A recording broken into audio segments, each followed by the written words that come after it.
Welcome to the Cursed Hour. If you love spooky and thrilling ghost stories, don't forget to like, subscribe, and hit the bell icon so you won't miss any of our chilling adventures. Now, let's dive into tonight's mystery. The Game of 100 Candles. On a chilly October night in 2013, my sister, our friends, and I played the Game of 100 Candles, a ritual that spiraled into a terrifying ordeal we'd never forget. I've been debating on sharing this for a few weeks now, the memory of that night still lingering like a cold shadow, but I figured why not? Spooky season is practically here already, and the story deserves to be told. I've been debating on sharing this for a few weeks now, and I figured why not? Spooky season is practically here already. This happened back in October of 2013 during my senior year of high school, a time when I was restless for adventure and the thrill of the unknown. This happened back in October of 2013, during my senior year of high school. My sister, who could really be called a medium with her uncanny ability to sense things beyond the ordinary, and I had been browsing the web for urban legends, looking for something to spice up our quiet evenings.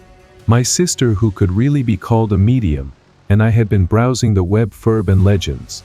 We stumbled upon an article about a game known as the Game of 100 Candles, a ritual that promised to summon spirits through storytelling and candlelight, not unlike the way Bloody Mary is supposed to work.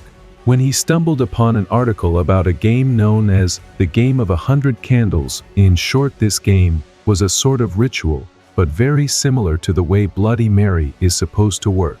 The rules were simple but eerie. The players light 100 candles, tell a ghost story, and blow out one candle after each tale, supposedly inviting a new spirit with each extinguished flame. So to put a long story short, the people playing this game, it's a lot of 100 candles and tell a ghost story, and then blow out one of the candles.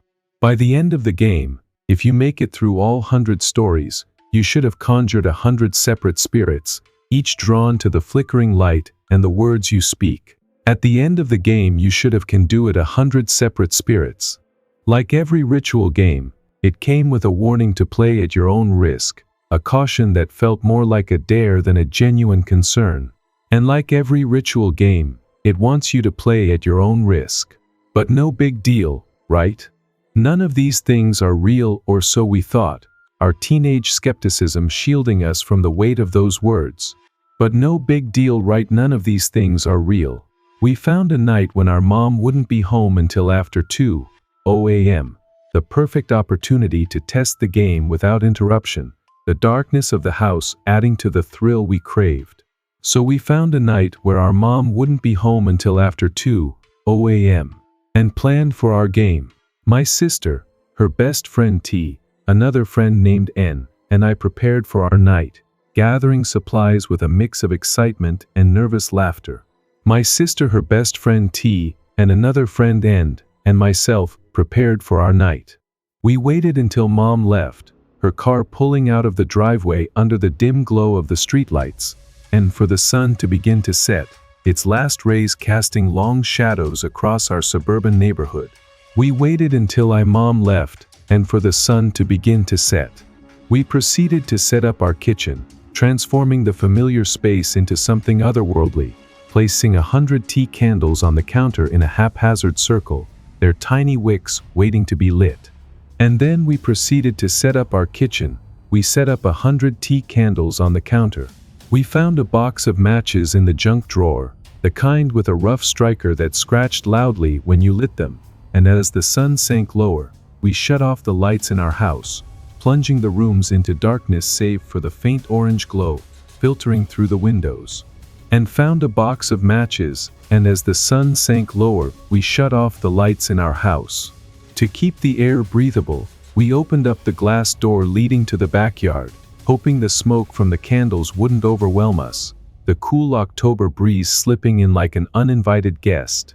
And open up a glass door, and so the smoke from the candles wasn't too bad.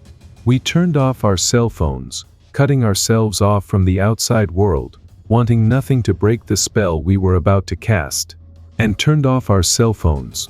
Around 7:30, once it was perfectly dark, the sky a deep, starless black, We started the game by lighting the candles, their flames flickering to life one by one, casting a warm but eerie glow across the kitchen.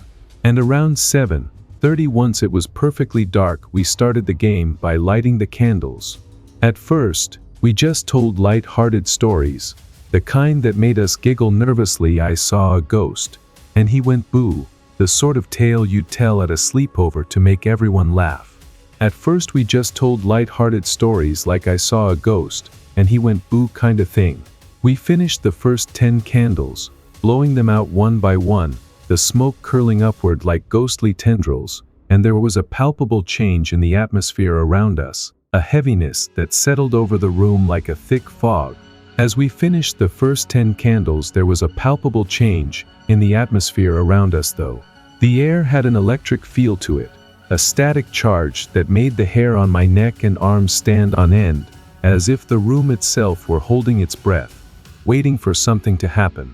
The air had an aesthetic feel to it, and the hair on my neck and my arms began to stand on it.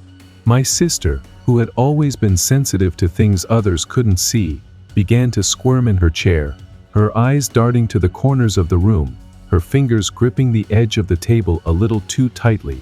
As mentioned, my sister qualifies as a medium who can see and feel things that are not apparent to the naked eye, and even she began to squirm in a chair. The candle's glow pulsed, a ritual weaving through the night, its silver flames glinting with mystery, a presence that wasn't just a game, wasn't just a story, but something alive, something that stirred with a hunger for our fear, whispering promises of the unknown as we ventured deeper. As the game progressed, the atmosphere grew darker, and strange noises began to haunt us, hinting at the presence of something we couldn't see. We started the next set of candles, from 11 to 20, the flickering flames casting long, distorted shadows on the kitchen walls, their dance more menacing now, as if they were trying to tell us something we couldn't yet understand. As we started the next set of candles, from 11 to 20, this time, the house became painfully quiet, the usual hum of the refrigerator and the distant chirp of crickets outside silenced, as if the world beyond our circle of light had ceased to exist. This time the house became painfully quiet. The stories also began to grow darker, shifting from silly folklore to real-time accounts of strange things we had seen, our voices trembling as we spoke, the weight of our words pulling us deeper into the ritual's grip. And the stories also began to grow darker. With the stories that we told went from silly folklore to real-time accounts of just strange things that we had seen. As the candles were blown out, each puff of breath sending a plume of smoke into the air, we began hearing creaking and cracking around us, the sounds sharp and sudden, like the house itself was protesting our game. As the candles were blown out, we began hearing creaking and cracking around us. We lived in an older house, built in the 1950s, with wooden floors that often groaned underfoot, but the house had never made noises this loud before, the cracks echoing through the empty rooms like a warning. Now we did live in an older house, but the house never groaned or cracked, well, at least not this loudly before. We finished the next set of 10, the 20 honest to 30th candles, and everyone playing was visibly beginning to feel uncomfortable, the air thick with tension, our earlier laughter replaced by a somber tone that mirrored the growing darkness around us. So we finished the next set of 10, and everyone playing was visibly beginning to feel uncomfortable. I mean, the laughter had stopped and more somber tone had taken over. We tried to ignore the strange sounds, chalking them up to the house settling or the wind outside, and just continued to play, determined to see the game through, our curiosity outweighing our fear. Again we ignored the strange sounds, and just continued to play. As time passed and it grew closer to 8:45, the game took a sour turn, the cracks and creaks becoming louder and more frequent, a relentless rhythm that seemed to match the beating of our hearts. As the time passed and it grew closer to 8:45, the game took a sour turn, the cracks and the creaks became louder and more frequent. As 25th candle was blown out, its flames snuffed out with a faint hiss. We heard the distinct sound of someone pulling into the driveway, the crunch of gravel under tires unmistakable, followed by the sound of a car door shutting and footsteps walking up the deck to enter through the glass doors we had left open. And as the 25th candle was blown out, we heard the distinct sound of someone pulling into the driveway, shutting a car door, and walking up the deck to enter through the glass doors. We waited, holding our breath, expecting Mom to walk in early, but the motion lights on the driveway, which always lit up when someone approached, never turned on, and nobody ever came to the door. We waited, but the motion lights on a driveway just never lit up and nobody ever came to the door. Then we heard footsteps leading back across the deck and out of earshot, fading into the night as if they had never been there, leaving us frozen in confusion and fear. And then we heard footsteps leading back across the deck and out of earshot. One of our friends, T, suggested that we pause to look outside and make sure our mom had not returned home early or something, her voice trembling as she spoke, her eyes wide with unease. One of our friends suggested that we pause to look outside and make sure our mom had not returned home early or something. She had a point. Mom wasn't due back for hours, but the sound had been so real, so vivid, that we couldn't dismiss it. At this point, my sister suggested using a dowsing pendulum, a tool she often used to connect with the unseen, her hands shaking as she pulled it from her bag. And she had at this point my sister suggested using a dowsing pendulum. Our friends agreed, and we laid out the rules, clockwise for yes, counterclockwise for no, and always say goodbye to close the connection, a ritual we hoped would protect us. Our friends agreed, and we laid out the rules of clockwise for yes and counterclockwise for no and saying goodbye and whatnot. My sister then asked the room, her voice barely above a whisper, "Is someone here with us?" The pendulum began to rapidly swing in a clockwise direction, a clear yes that sent a chill down my spine. My sister then asked the room, "Is someone here with us?" and the pendulum began to rapidly swing in a clockwise direction. And asked, her voice cracking, "Is there more than one of you here?" The pendulum swung clockwise again, confirming our worst fears. There was more than one presence in the room with us. Our friend meant asked, "Is there more than one of you here?" and the pendulum began to swing clockwise again. The pendulum swing pulsed a question weaving through the dark, its silver motion glinting with dread, a presence that wasn't just a tool, wasn't just a game, but something alive, something that answered with a hunger for our terror, whispering promises of revelation as we sat frozen. The ritual unleashed forces we couldn't control, leaving us with a lingering dread and a house forever changed by the spirits we had invited.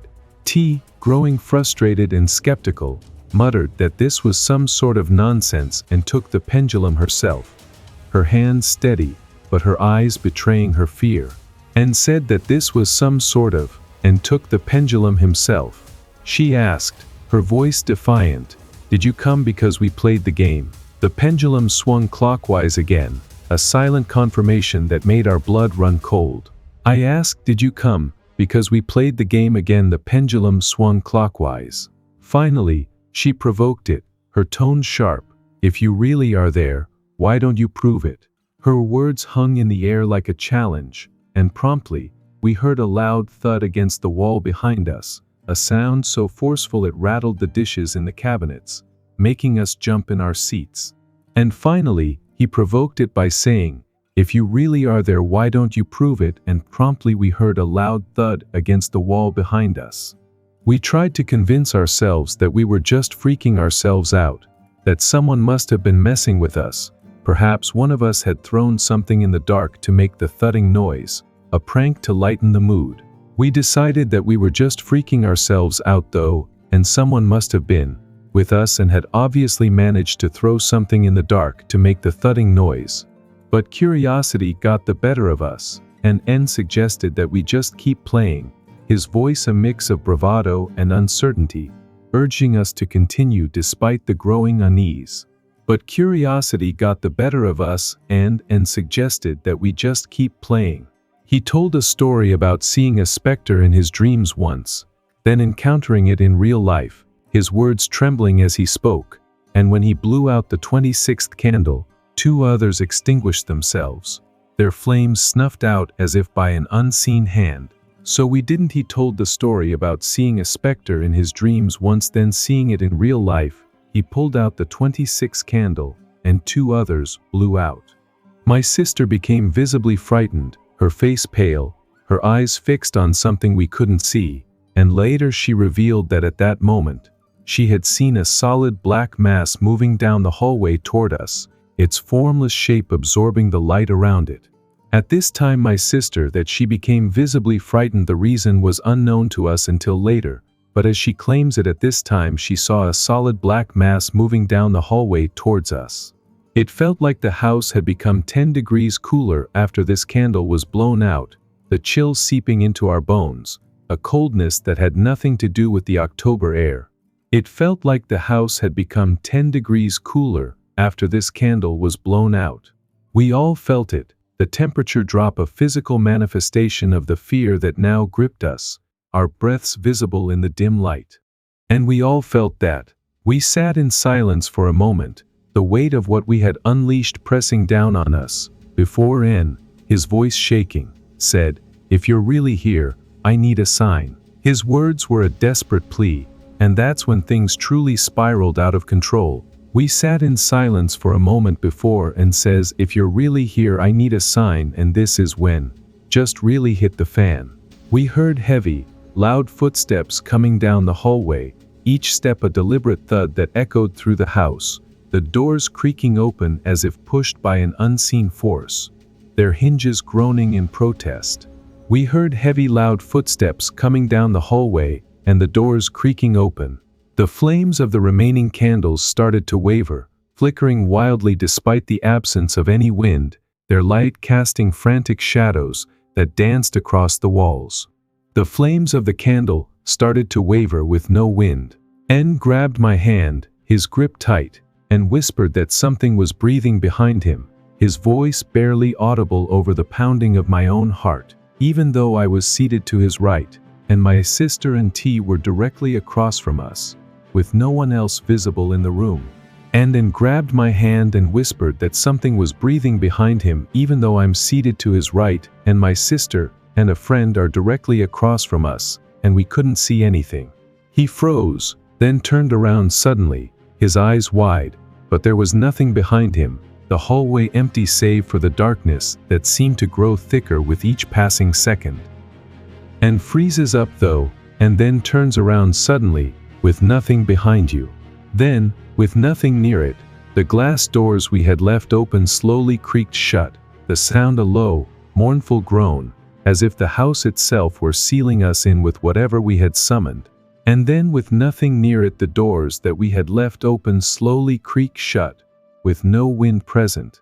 T, her voice trembling, said she felt someone touching her arm, then her neck, then her face, her words cut off by a gasp as she swatted at the air, her movements frantic. Then T says that someone is touching his arm, and then his neck, and then his face. At this time, we just decided to stop playing, the fear too much to bear, and I believe the exact phrase was a shaky, "Forget this. I'm done, say goodbye," a collective decision to end the nightmare we had started. At this time we just decided to stop playing. I believe the exact phrase was, "This I'm done, say goodbye." We extinguished the rest of the candles, the flames dying with a hiss, and began turning on the lights, moving as a group.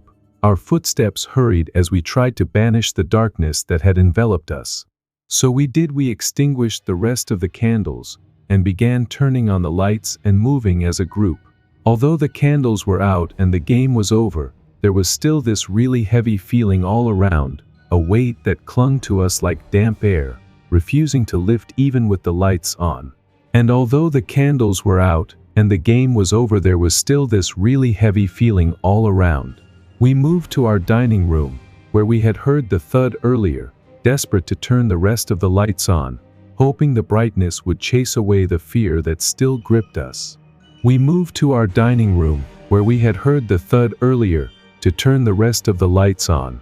We entered the room as a group and flipped the switch, the fluorescent bulbs flickering to life, and Halloween decorations littered the ground, as if they'd been thrown from their original places, a chaotic mess that hadn't been there before. Well, we entered the room as a group and turned on the lights, and Halloween decorations littered the ground like they'd been thrown from their original places. On top of our server was my mom's old battery-powered witch, a decoration her mother had bought years ago, one that had burned out long before and never had batteries in it anymore, simply sitting there as a relic of past holidays. On top of our server was my mom's of battery-powered, which her murder had burned out years ago, and we never put batteries in anymore, and she was just simply sitting there. We started hearing a cracking noise from the corner of the room, a slow, deliberate sound that made us turn, our hearts in our throats. But we started hearing a cracking noise from the corner of the roof. We slowly turned around to see the witch rocking, her wrinkled plastic hands clapping together, the motion starting slow but getting faster and faster, a mechanical rhythm that shouldn't have been possible without power. We slowly turned around to see the witch was rocking and bringing her wrinkled hands together, slowly getting faster and faster. The witch fell over with a clatter, her body hitting the ground, and as it did, we heard the loud bang of a door or cabinet slamming shut somewhere else in the house, a sound that echoed through the walls like a gunshot. Until the witch just fell over. As her body hit the ground, we heard the loud bang of a door or cabinet slamming shut somewhere else in the house. Suddenly, T screamed, her voice piercing the silence, that her face was burning, and we turned to see a small scratch on her cheek, a trickle of blood running down, the injury appearing out of nowhere. And suddenly our friend T screamed that his face was burning, but we turned around, and he had a small scratch on his face and a trickle of blood was running down his cheek. That was it. We grabbed our phones and keys and just ran out of the house, dropping our friends off at their homes, refusing to return until much later, our hearts pounding as we fled the nightmare we had created. And that was it. We grabbed phones and keys and just ran out of the house, dropped our friends off, and didn't return home until much later. When we did eventually return home, another friend came over to stay up with us until Mom got back, a comforting presence as we tried to shake off the terror of the night. When we did eventually return home, though, another friend came over to stay up with us until Mom got home. We turned on cartoons, cranking the volume to drown out the banging, footsteps, and heavy breathing that wandered through our house for the rest of the night, echoes of the spirits we had invited in. We turned on cartoons and cranked the volume, and just tried to ignore the banging, and the footsteps and the heavy breathing that wandered to our house for the rest of the night. Following that night of playing the game of 100 candles, we've seen quite a bit of activity in our home, the house forever changed by what we had done, its once familiar spaces now filled with an unseen presence. He is following a night of playing 100 candles, we've seen quite a bit of activity in her home. I've shared this in other places, but I sincerely believe that this was a catalyst for the activity in our home, a door we opened that we could never fully close. I've shared this in other places, but I sincerely believe that this was a catalyst for the activity in her home. I have since moved, escaping the house that now held too many shadows, but my sister remains in our childhood home and still frequently experiences phenomena, including seeing the shadowy figure occasionally, a reminder of the night we played with forces we didn't understand. I have since moved, but my sister, she remains in our home and still frequently experiences a phenomena, including seeing the shadowy figure occasionally. In hindsight, we really should have listened to the warnings, but we were young and curious, drawn to the thrill of the unknown, a decision we've regretted ever since. Inside is 2020s, and we really should have listened to the warnings, I know, but we were young and curious. The house's echoes pulsed, a haunting weaving through our lives, its silver whispers glinting with dread, a presence that wasn't just a game, wasn't just a night, but something alive, something that lingered with a hunger for our fear, whispering promises of eternity as we tried to forget. The strange behavior during a game, on a rainy night in a quiet apartment complex. My partner and I responded to a chilling 911 call that revealed a darkness far beyond a simple game. Many years ago, I worked as a paramedic on an ambulance, responding to 911 calls, a job that often thrust me into the chaos of human emergencies, heart attacks, car accidents, overdoses, you name it. Many years ago I worked on an ambulance, first responding to 911 calls, and all that. It was a role that demanded quick thinking and a steady hand, but nothing could have prepared me for the call that came one stormy evening, a night that would etch itself into my memory as one of the most unsettling experiences of my career. The rain had been falling steadily for hours, a cold, relentless drizzle that turned the streets into slick mirrors reflecting the orange glow of sodium lights, the kind of night where you'd rather be home with a cup of coffee than out in the field. But duty called, and my partner, a seasoned EMT named Clara, and I were dispatched to what the operator described as a person not acting right type of call, a vague description that could mean anything from a mental health crisis to something far more sinister. One day we were dispatched to a person not acting right type of call. When Clara and I arrived at the apartment complex, the first thing we noted was the eerie scene awaiting us. All the people, except for the patient, who were living in the same unit, were standing outside, their faces pale and etched with terror, shaking violently despite the rain soaking through their clothes. When my partner and I arrived at the apartment complex, the first thing we noted was that all the people except for the patient that were living in the same unit, it was standing outside with terrified looks on their faces, shaking violently. It was raining, and it was nighttime outside. The complex itself was a squat, two-story building on the edge of town, the kind of place where the rent was cheap and the walls were thin, its faded paint peeling under the weight of years of neglect. The residents huddled under a flickering street lamp, their breath visible in the cold night air, their eyes darting toward the building as if expecting something or someone to emerge from the shadows. I quickly approached them, my boots splashing through shallow puddles, and asked what was going on, my voice steady, but my gut already tightening with unease. But I quickly approached them and asked what was going on. A 25-year-old man, his voice trembling, looked at me with wide, haunted eyes and said, "We were just playing a game when suddenly my girlfriend started shrieking and screaming. All the lights went out, including the candles, and then we saw her lay on her stomach on top of the board game. Her head, hands, and legs, they went into the air, and then suddenly she just fell to the floor, stood up, and ran into the back of the apartment." The 25-year-old mayor looked at me and said, "Yes, we were just playing a game when suddenly my girlfriend just started shrieking and screaming. All the lights went out, including the candles, and then we saw her lay on her stomach on top of the board game. My girlfriend's head, hands, and legs, they went into the air, and then suddenly she just fell to the floor, stood up, and ran into the back of the apartment." His words sent a chill down my spine, colder than the rain dripping down the back of my neck. I'd heard a lot of strange stories in my years on the job, but this was different. There was a raw, primal fear in his voice, the kind that comes from witnessing something you can't explain, something that defies the rational world we cling to. Clara and I exchanged a glance, her expression mirroring my own unease, but we knew we had to act. We grabbed our gear, our medical bags, a stretcher, and our mag lights, their beams cutting through the darkness like knives, and cautiously walked up the steps to the apartment, the creak of the wooden stairs loud against the patter of rain. My partner and I then cautiously walked up the steps to the apartment, or with the mag lights.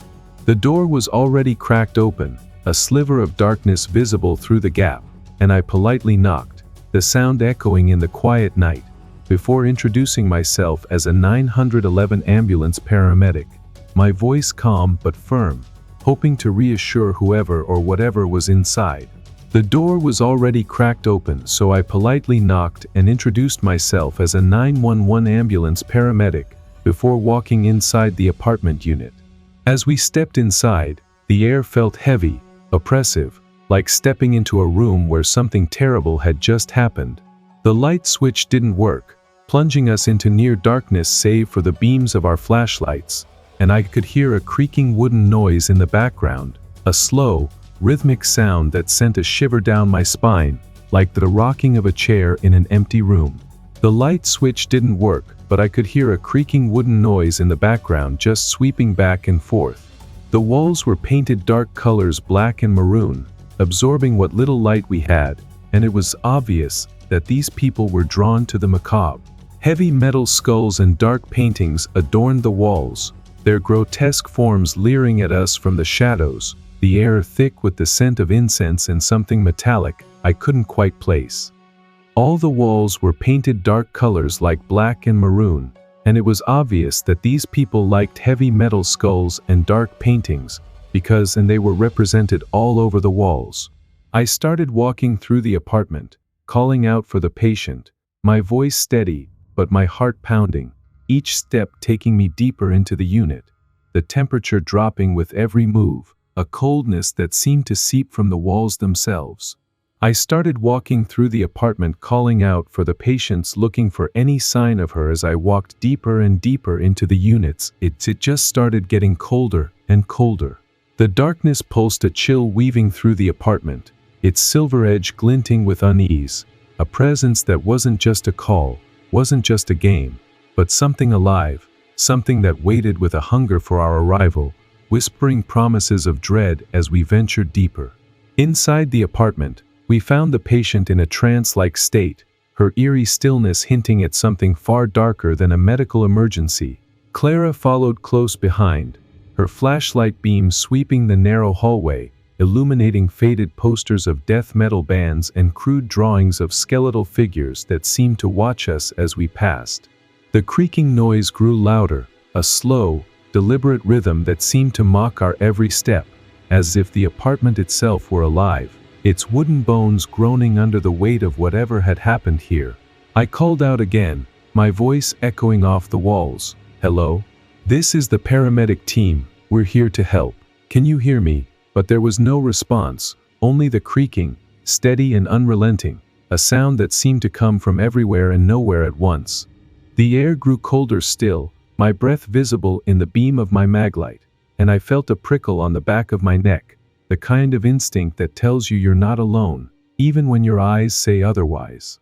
Finally, I saw her in a rocking chair at the end of the hallway, her silhouette barely discernible in the dim light, slowly rocking back and forth, her gaze fixed straight ahead as if staring through the walls into another world.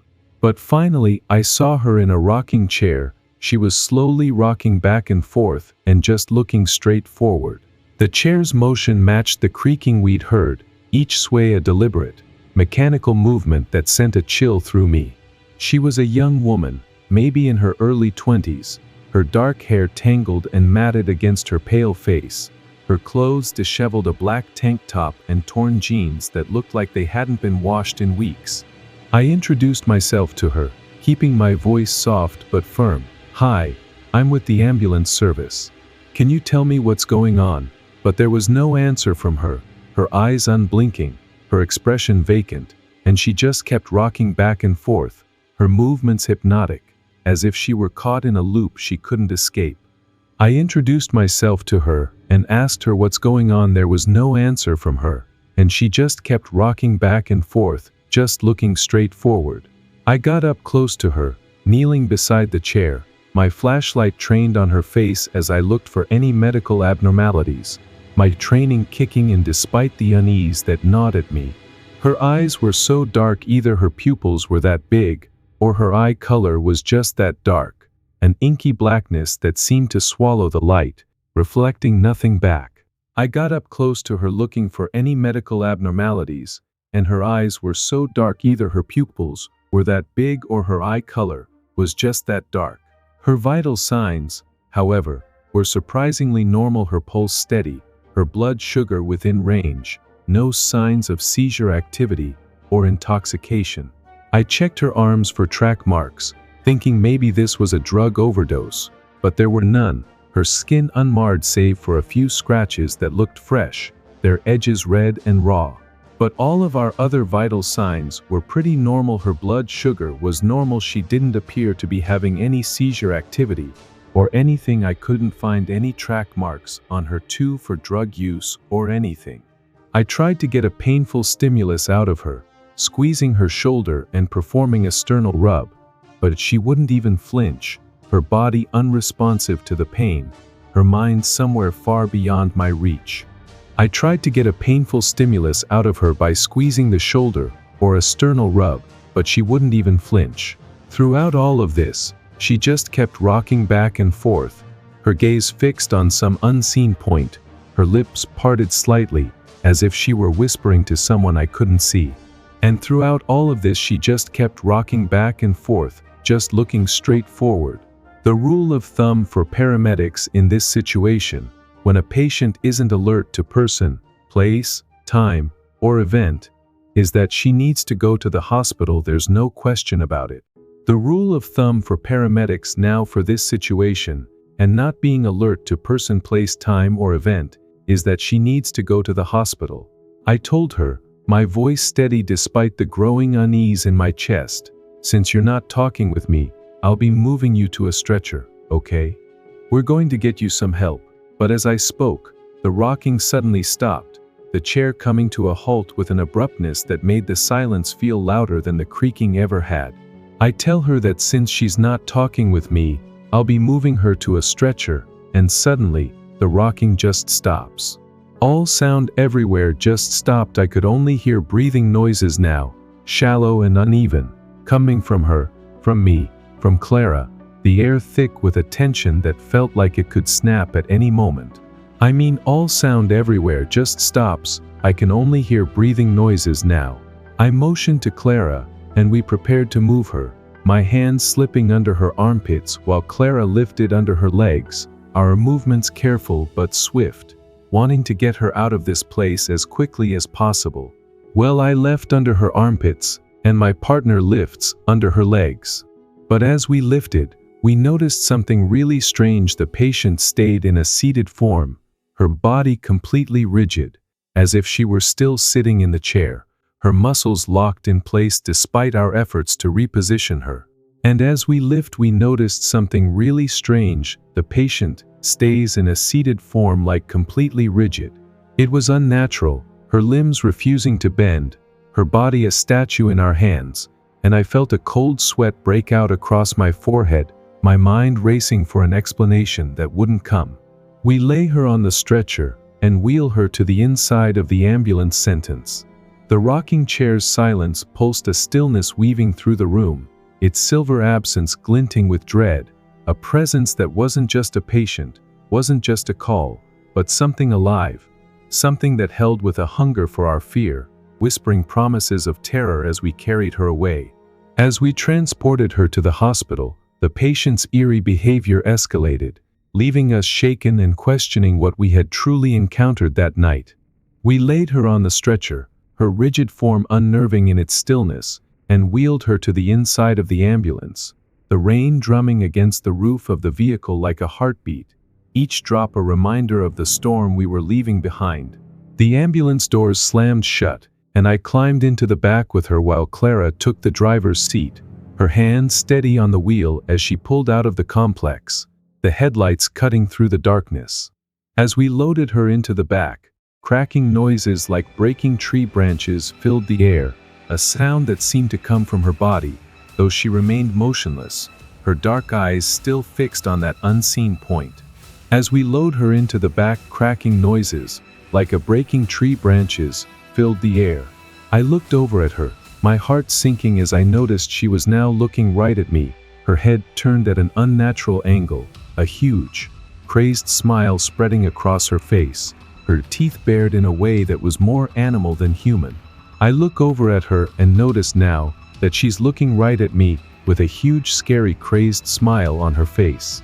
No matter where I moved, her head and eyes tracked me with that same unwavering smile, a predator watching its prey, her gaze unrelenting, unblinking, as if she could see straight through me to something I couldn't fathom. And no matter where I moved, her head and I just tracked me with that same unwavering smile. Clara glanced back through the partition, her expression sympathetic but tense, knowing I'd have to be in the back with her for the entire ride to the hospital, a journey that suddenly felt far too long. To my partner looks over at me sympathetic, knowing that I'll have to be in the back with her. I tried to lighten the mood, forcing a playful tone as I said, good, now maybe you'll talk to me," hoping to break the tension, to find some shred of normalcy in this nightmare. I playfully say, "Good now, maybe you'll talk to me." We began driving to the hospital. The heat in the back of the ambulance turned on full blast, but no matter how hard we pumped it, the cold wouldn't leave, a bone-deep chill that seemed to emanate from her, as if she were a conduit for something otherworldly. We begin riding to the hospital, and the heat was on full blast in the back of the ambulance, but no matter how hard we pumped it, it just wouldn't heat up. She was still smiling, that big, toothy smile, staring at me, not answering any of my questions, her silence more terrifying than any scream could have been. But she was still smiling, that big toothy smile, and staring at me, and not answering any of my questions. I looked down to grab my pen, which had fallen to the floor, my hands trembling as I reached for it, needing a moment to steady myself. But when I looked back up, the highest-pitched screams and shrieks filled the air, a sound so raw, so guttural, that it felt like it could shatter glass. I looked down to grab my pen that fell on the floor, and then looked back up, and out of nowhere the highest-pitched screams and shrieks filled the air. She started lunging at me, her body straining against the stretcher's restraints, grabbing at me with claw-like hands, her teeth clashing as she bit at the air in my direction, trying all she could to break loose. She started lunging at me and grabbing at me, she clashed her teeth and bit at me in my direction, trying all that she could to break loose. Luckily, the stretcher seatbelts held her just out of reach, her fingers inches from my face, her screams a cacophony of rage and desperation that filled the small space. Luckily, the stretcher seatbelts were secured to her, making me just out of reach.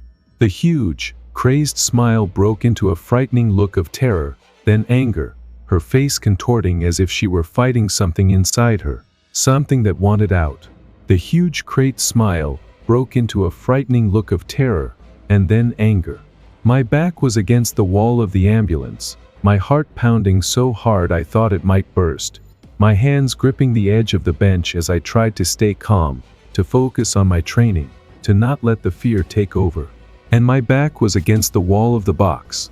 We were already at the hospital, a Catholic one, I noted with a flicker of irony, the irony not lost on me given the night's events. Luckily, we were already at the hospital, but unintentionally, a Catholic one, mind you.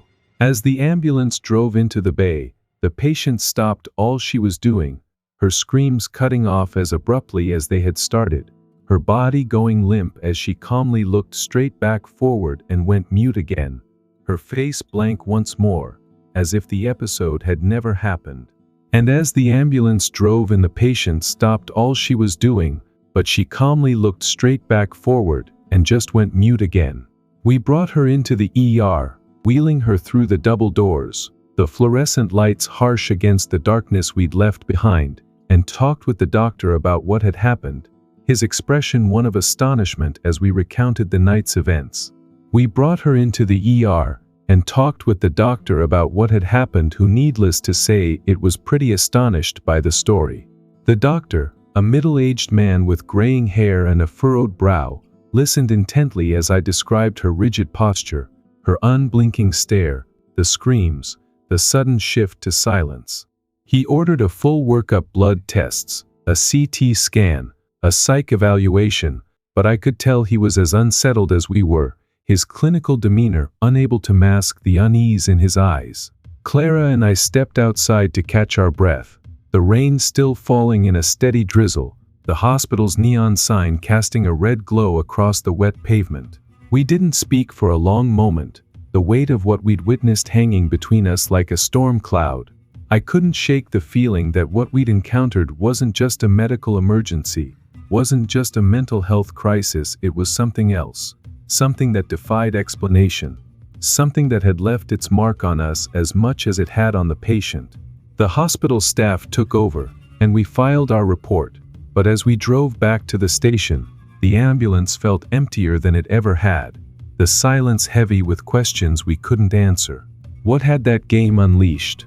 What had taken hold of her in that apartment? And why did I feel like it wasn't done with us yet? That night, as I lay in bed, the rain tapping against my window. I couldn't sleep. The memory of her smile, her screams, her sudden stillness playing on a loop in my mind, a haunting reminder of the darkness that lurks just beyond the edge of understanding.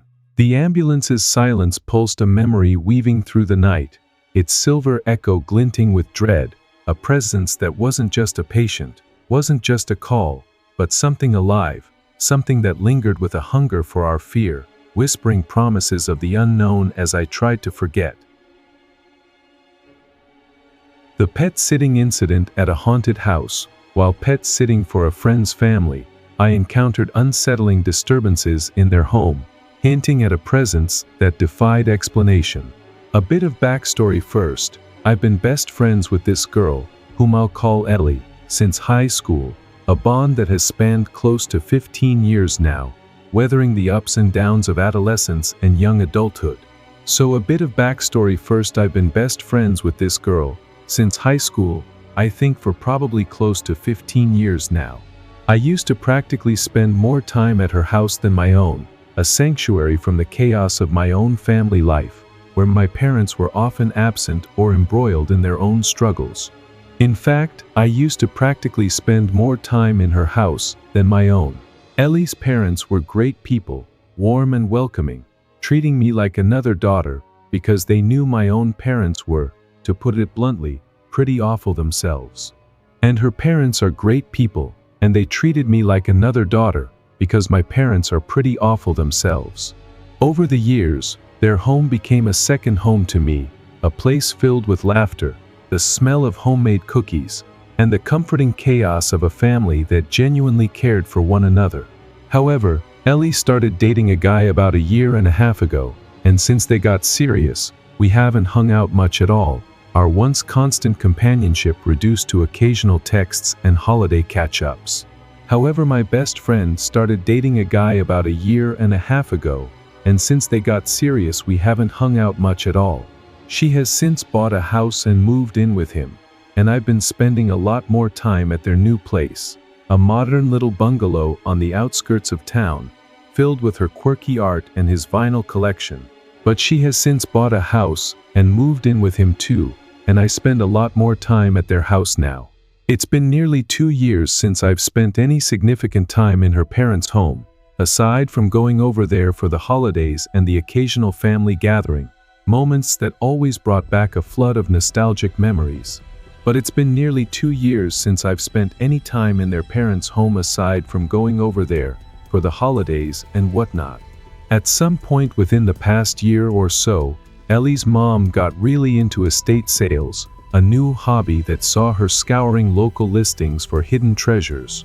She would go and buy antiques, old clocks, porcelain dolls, vintage furniture, and either fill her house up with them or try to resell them on eBay for a profit. At some point though within the past year or so, her mom got really into estate sales. She would go and buy antiques and then either fill her house up with them or try to resell them on eBay. I don't know if this is related to the experiences that I've been having, but I find it hard to believe that these strange occurrences have nothing to do with all the objects belonging to the dead people that now clutter their home, each item a potential vessel for memories or something darker. I don't know if this is related to the experiences that I've been having, but I find it hard to believe that these strange occurrences have nothing to do with all the objects belonging to the dead people that they now have in the house. Ellie's parents contacted me about pet sitting for them while they went on vacation for a week, a trip they'd been planning for months to celebrate their anniversary with a much-needed getaway to the coast. Anyway, my best friend's parents contacted me about pet sitting for them while they went on vacation for a week. I was glad to do it because I owe them a lot. They'd been there for me during some of my darkest times, offering a stability I never had at home, and honestly, I love their 3 dogs, who I've known since they were puppies, their joyful barks and wagging tails a constant source of comfort. I was glad to do it because I owe them a lot, and honestly, I love their 3 dogs. The dogs Milo the bulldog, Daisy the golden retriever, and Finn the scrappy terrier mix were to be shut in the tiled kitchen or dining sunroom area, a practical setup using a baby gate so that if there were any accidents, it would be easy to clean since there was no carpet. I've known them since they were puppies, and they had the 3 dogs shut in there, the tiled kitchen or dining sunroom area. They're using a baby gate that way. If there were any accidents, it was easy to clean, since there was no carpet. Plus, Milo, the oldest dog, overheats easily, so he likes to sprawl out on the cool tiles. His snores a familiar soundtrack to my visits. Plus, at the oldest dog, a bulldog Muva, heats easily, so he likes to be sprawled out on the tiles. The bowls of dog food and water were left out for them, and I was supposed to head over there 2 or 3 times a day to just spend maybe an hour there, no big deal, or so I thought. The bowls of dog food and water were left out for them men's. I was supposed to head over there for 2 or 3 times a day to just spend maybe an hour there, no big deal. The first day I showed up to let the dogs outside, I arrived in the late morning, the sun filtering through the trees that lined their quiet suburban street, casting dappled shadows on the driveway. I unlocked the front door with the spare key they'd left me, the familiar creak of the hinges greeting me like an old friend, and stepped into the house, the air inside cool and slightly musty, carrying the faint scent of lavender from a diffuser Ellie's mom always kept running. So the first day I showed up to let the dogs outside, I do all my other duties. I called out to the dogs, expecting their usual enthusiastic welcome, but the house felt oddly still, the silence broken only by the distant hum of the refrigerator. I made my way to the kitchen, where the baby gate was set up, but to my surprise, the gate between the kitchen and the rest of the house had been knocked down, its lightweight frame lying crooked on the floor. The gate between the kitchen and the rest of the house had been knocked down though. At first, I didn't think much of it. The dogs probably knocked it over themselves, bored or eager to explore beyond their confined space. A reasonable explanation for a house full of energetic pets.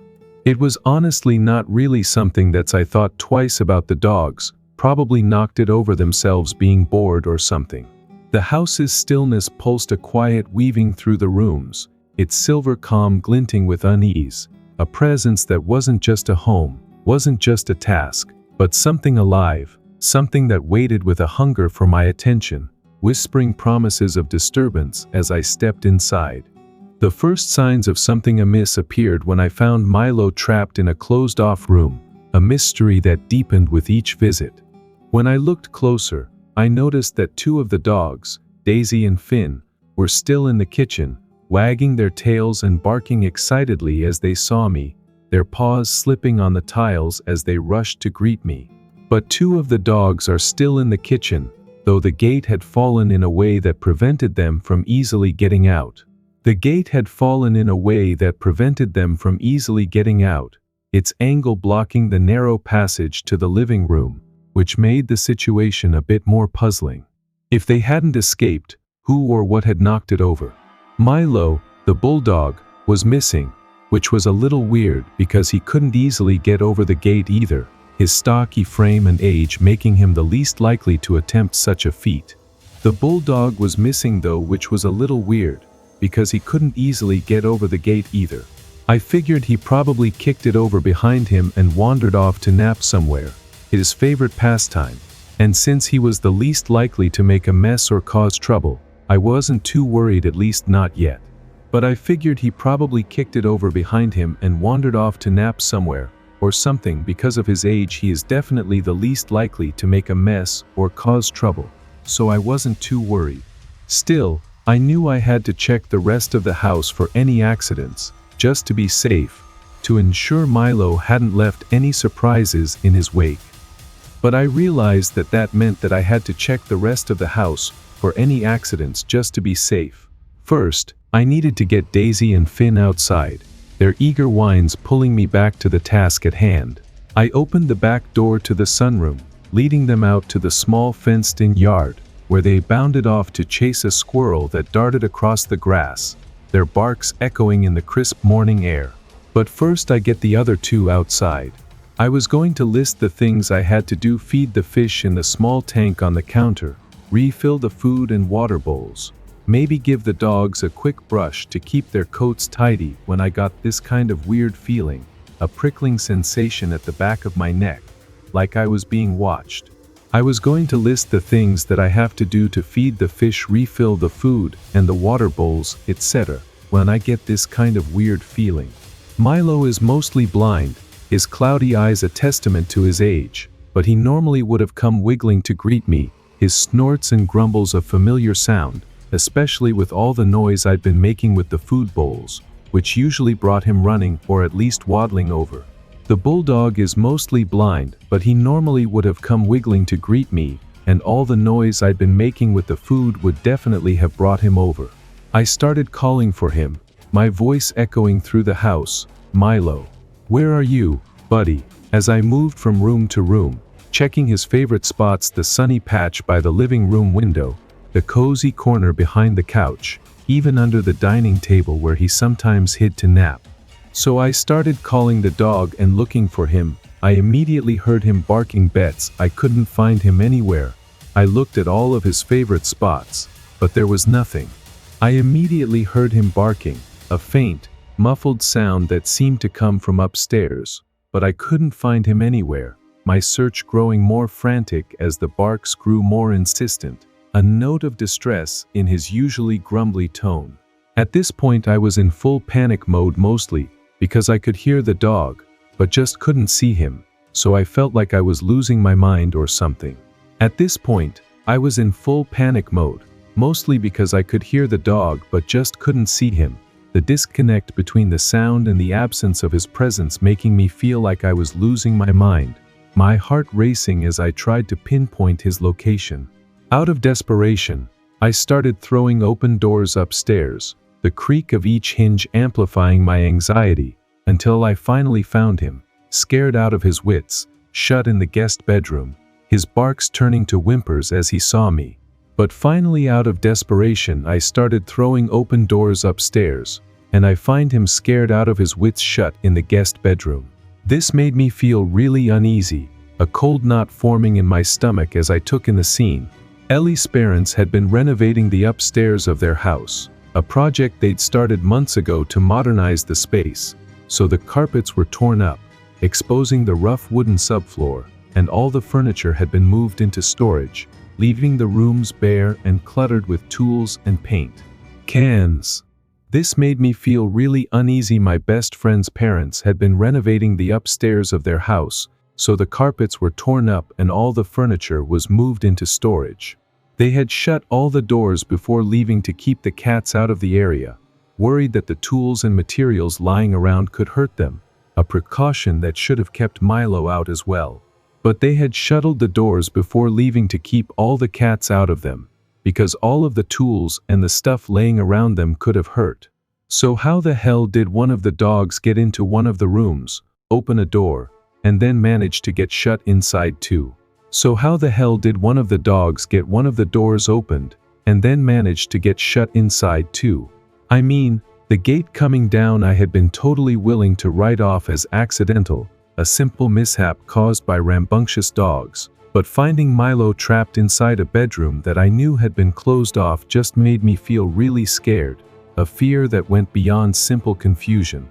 I mean, the gate coming down I had been totally willing to write off as accidental, but finding the dog shot inside of a bedroom that's I had known it being closed off just made me feel really scared.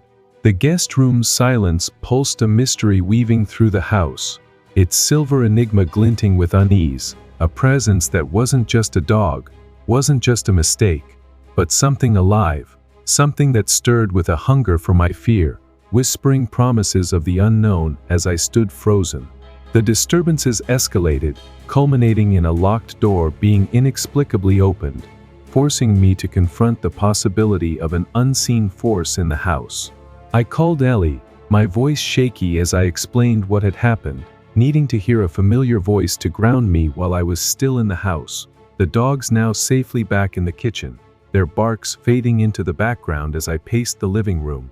So I called my friend and told her what had happened, mostly to keep myself occupied while I'm still at the house. She listened quietly, then told me that her parents had actually bought a really nice dog gate before they left, a sturdier model they'd forgotten to unpack. and that I could open it and set it up if I thought that would help secure the dogs and ease my mind. She told me that her parents had actually bought a really nice dog gate before they left but had forgotten to unpack it, and that I could open it and set it up if I thought that that would help. I found the giant box by the front door, still sealed with packing tape, and got to work, tearing it open with a pair of scissors I found in the kitchen drawer. So I found the giant box by the front door empty dirt and got to work. It took the better part of an hour to set up, my hands fumbling with the instructions as I tried to shake off the lingering unease. But it was a good quality pressure-locked gate, made of solid metal, standing chest high, probably around 4 feet tall, I'd say, and requiring 2 hands to open. A design that ensured no dog could knock it down accidentally. It took the better part of an hour to set up, but it was this really good quality pressure-locked gate. It was made of metal that came up to chest height, so probably around 4 feet tall, I'd say, and takes 2 hands to open. There are 2 parts to the locking mechanism. You have to hold a button down with one hand to slide the lock off with the other, a deliberate action that made escape nearly impossible for even the most determined pet. Let me tell you, there was just no way that a dog could knock this down accidentally. Like I said, 2 hands that were quiet to open it. There are like 2 parts to the locking mechanism. You have to sort of hold this button down with one hand in order to slide the lock off with the other hand. Content with a job well done, I left that night and went home to my own dogs, a pair of scruffy mutts who greeted me with enthusiastic licks, their warmth a stark contrast to the cold dread I'd felt at Ellie's parents' house. So content with a job well done, I left that night and went home to my own dogs. The next morning, I came back, half expecting to find everything as I'd left it. The new gate a reassuring barrier that would keep the dogs where they belong. To my relief, the gate had worked, standing firm in the doorway, the dogs safely contained in the kitchen, their tails wagging as I let them out for their morning romp. The next morning, I came back to find no issue, the gate had worked. But when I headed there after work that night, around 7:00 p.m., my heart dropped to my stomach, a sickening lurch that made my knees weak. But when I headed there after work that night, my heart dropped to my stomach. Somehow, the gate had been opened, not knocked down as if the dogs had done it, but deliberately opened, the rest of the gate still in place between the doorframe, its lock disengaged in a way that required human hands. Somehow the gate had been opened, knocked down as if the dogs had done it, but opened. The rest of the gate was still in place between the doorframe. I refused to believe that the dogs had somehow opened it again. Milo was missing, and once more, I found him shut in the same guest bedroom upstairs, his whimpers echoing through the bare room as I opened the door, his eyes wide with fear. I refused to believe that the dogs had somehow opened it again. The bulldog was missing too, and again, I found him shut in the same room upstairs. By day 3, I went back expecting more of the same strange occurrences, my nerves frayed as I braced myself for what I might find, the house now feeling more like a labyrinth of unease than the comforting home I once knew. The day 3 I go back expecting more of the same stuff and I practically prepared for it this time, but it just gets so much worse. The kitchen, dining room, sunroom, and living room are all arranged in a sort of circle in the house, moving from the living room to the kitchen, then into the dining room or sunroom, and from there, you can head through a door back into the living room, a layout that had always felt cozy and familiar. So the kitchen in the dining room, in the sunroom, in the living room, are all arranged in a sort of circle there. From the living room you head into the kitchen, and from the kitchen you move into the dining room or the sunroom, and then from there you can head through a door into the living room. However, the door between the living room and the sunroom is always locked, not just closed, but actually locked, and to keep anyone from getting any funny ideas, they had placed a chair directly in front of the door, blocking it from opening, a precaution to protect their expensive sound equipment for the TV, which the door would hit if opened. However, the door between the living room and the sunroom is always locked, not just closed, but actually locked, and to keep anyone from getting any funny ideas, they actually have a chair directly in front of the door blocking it from opening. The reason they do this is because the door swings open in a way that would damage the equipment, and they hadn't used it regularly since I'd known them. In fact, they'd recently put a treadmill in the sunroom that totally blocked the door from being used at all. The reason they do this is because the way that the door swings open, if someone were to open it, the door would hit their expensive sound equipment for their TV. This door is not used regularly and has not been new since I met her. In fact, they had recently put a treadmill in the sunroom that totally blocks the door from being used. What I'm trying to say is that this door was never used, a fact that made what happened next all the more chilling. I walked into the house that night, the darkness outside pressing against the windows, and was greeted by the dogs, their barks a mix of excitement and something else, nervousness, perhaps. What I'm trying to say is that's how infrequently this door is used anyway. I walk into the house that night, and was greeted by the dogs. Okay, I guess the gate is opened again. Awesome, I thought sarcastically, my stomach twisting as I saw the metal gate ajar once more. Okay, I guess the gate is opened again. Oh awesome. But this time, the gate was opened, and so was the door to the living room. The armchair that blocked the door pushed out of the way, the door itself unlocked, the keys left in the lock, and flung wide open, a gaping maw leading into the darkened room beyond. Except this time the gate was opened, and so was the door to the living room. The armchair that blocks the door had been pushed out of the way too, and the door itself was unlocked, the keys left in the lock usually, and the door was just flung wide open. I know I believe in the paranormal, having grown up with stories of ghosts and unexplained phenomena, but I am naturally a pretty massive skeptic, always looking for rational explanations before jumping to the supernatural. Well, one do believe in the paranormal. I am naturally a pretty massive skeptic. I really don't believe any of the stories that I read online or any of the things that I see on TV. But at this point, I am terrified of my friend's parents' house, the once familiar space now a source of dread, its walls seeming to close in around me with every step I took. But at this point, I am terrified of my friend's parents' house. I know it hasn't been anything really bad, not yet, but I just don't want to be alone when weird stuff is going on there. The isolation amplifying every creak, every shadow, into something menacing. I know it hasn't mean anything really bad, but I just don't want to be alone when that weird stuff is going on there.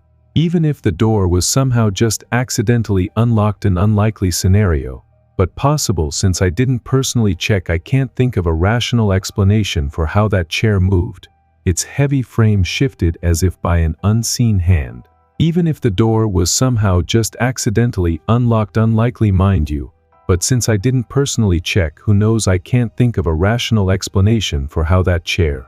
I also don't have an explanation for Milo being shut in that room, especially the second time it happened, when I know I personally double-checked the door and made sure it was firmly shut, my hands trembling as I turned the knob to confirm it was locked. And I also don't have an explanation for the dog being shut in the one room, especially the second time it happened, when I know that I personally double-checked the door and made sure that it was firmly shut.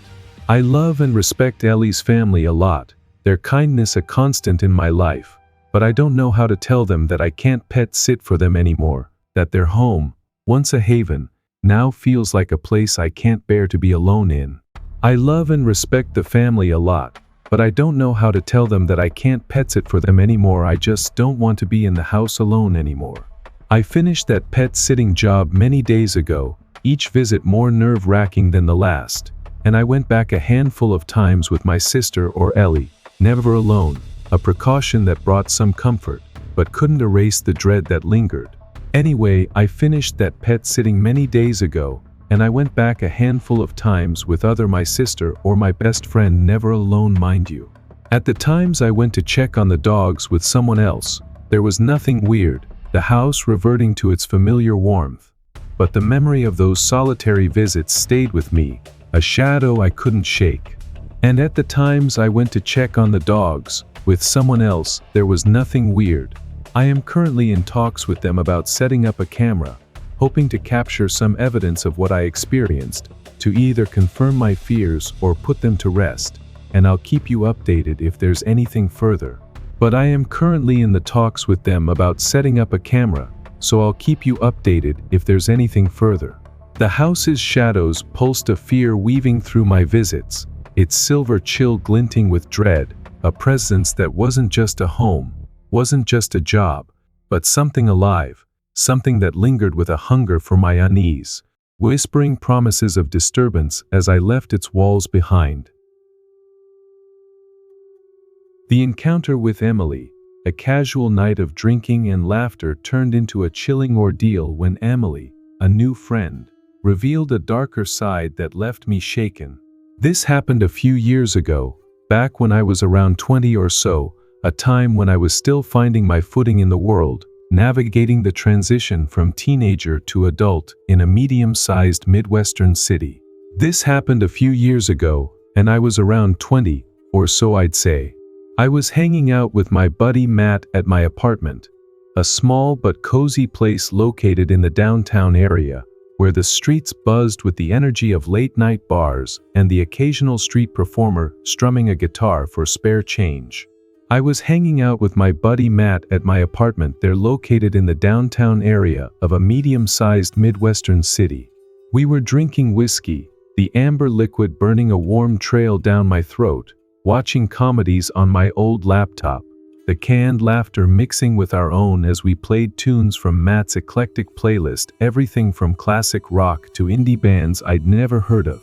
Well, we were drinking whiskey, watching comedies, playing tunes, etc. It was the kind of night that felt easy, carefree, the kind of night you'd expect to end with a good story to tell your friends later, not the nightmare it would become. Matt, who was a few years older than me at 35, had always been a connector, the kind of guy who knew everyone and loved playing matchmaker, whether for friendships or something more. That night, he mentioned that he had a close friend named Emily, who used to live in my apartment building with her mother, a detail that piqued my curiosity since I'd never heard of her despite living there for over a year. He mentions that he has a close friend Emily, who used to live in my apartment building with her mother. Now, she lived across the street from me in a newer complex, and Matt thought it would be a really good idea if we met because apparently we were very similar, both creative, a bit quirky, and, as he pointed out with a grin, I was single and ready to mingle at that point in my life. And she now apparently lives across the street from me, and he thought it would be a really good idea if we met because apparently we're very similar, and I was single and ready to mingle at that point in my life. I shrugged, figuring why not. I was always up for meeting new people, especially if Matt vouched for them, and the idea of a potential connection, romantic or otherwise, was appealing after a string of lackluster dates. Matt pulled out his phone and rang her cell, his voice casual as he told her to come by my place, assuring her it would be a fun night. So he rings her cell and tells her to come by my place. Within 20 minutes, there was a knock at my door, and I opened it to find Emily standing there, her presence immediately filling the room with a vibrant energy that was hard to ignore. She arrived in my apartment, and I instantly became fond of her. She was hilarious, her laughter infectious as she cracked jokes about the quirks of downtown living, and very pretty, with bright green eyes and a cascade of auburn hair that caught the light in a way that made her seem almost ethereal. She arrived in my apartment, and I instantly became fond of her. She was hilarious, was very pretty. She was also a musician, just like me, her fingers calloused from years of playing guitar, and we bonded over our shared love of obscure indie bands and the thrill of writing songs late at night when the world was quiet. And a musician, just like me. She was around 30, a decade older than me, but the age difference didn't matter. Matt was 35, and I'd always had friends who were much older, drawn to their stories and the wisdom that came with experience. She was around 30, so they're 10 years older than me. My friend Matt was 35. I've always had friends that are much older for some reason. We played songs together, taking turns on my acoustic guitar, our voices harmonizing as we stumbled through half-remembered lyrics, laughing hysterically for hours at our own mistakes and the ridiculous anecdotes Matt shared about his misadventures in the city. And we played songs together, and laughed hysterically for hours. The whiskey flowed freely, the bottle growing lighter as the night wore on, the warmth of the alcohol loosening our inhibitions and making the room feel smaller, cozier, the outside world fading away until it was just the three of us, wrapped in a bubble of music and laughter. Eventually, Matt decided to go home, his cheeks flushed from the drinks as he clapped me on the shoulder and winked, leaving us two alone with a knowing grin that made me roll my eyes. The Matt decided to go home, leaving us two alone.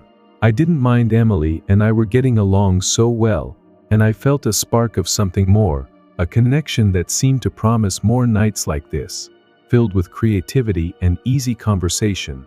We chilled for a while longer, sprawled on my couch, the remnants of our laughter still hanging in the air as we talked about everything and nothing, our favorite albums, the best coffee shops downtown, the dreams we had for our music. The conversation turned flirtatious, her hand brushing mine as she laughed at one of my jokes, and before I knew it, we ended up making out, the moment spontaneous and electric, her lips soft and tasting faintly of whiskey. And we chilled for a while longer, ended up making out. It was exhilarating, the kind of moment that makes your heart race and your head spin.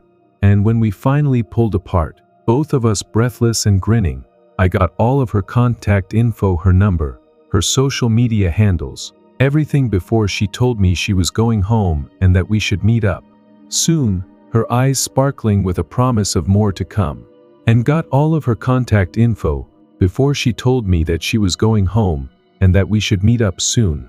I watched her leave, her silhouette disappearing down the hall, and closed the door with a smile, already looking forward to the next time I'd see her, unaware of the storm that was brewing beneath her charming exterior.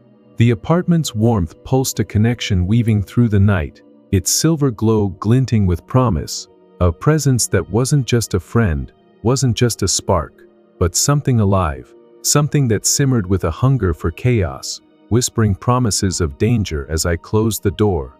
Over the next few weeks, Emily and I grew closer, but her behavior began to shift, hinting at a troubling instability that I couldn't ignore.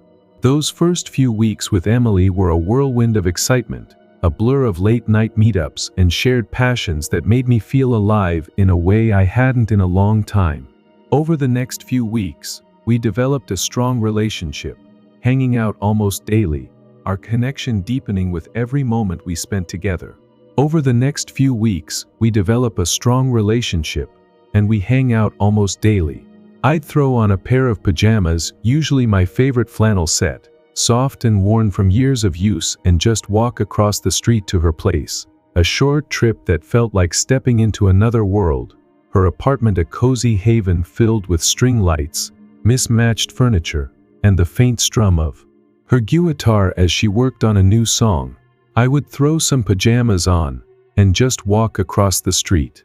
We'd get wasted on cheap wine or whatever liquor we had on hand, laughing until our sides hurt as we watched movies together.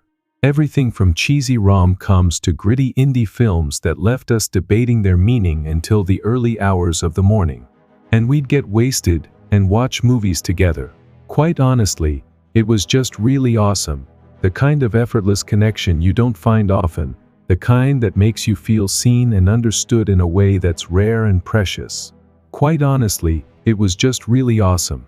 I remember one night in particular, about 2 weeks into our budding relationship, when we sat on her balcony overlooking the city, the skyline a patchwork of lights against the dark sky, the air cool with the first hints of autumn.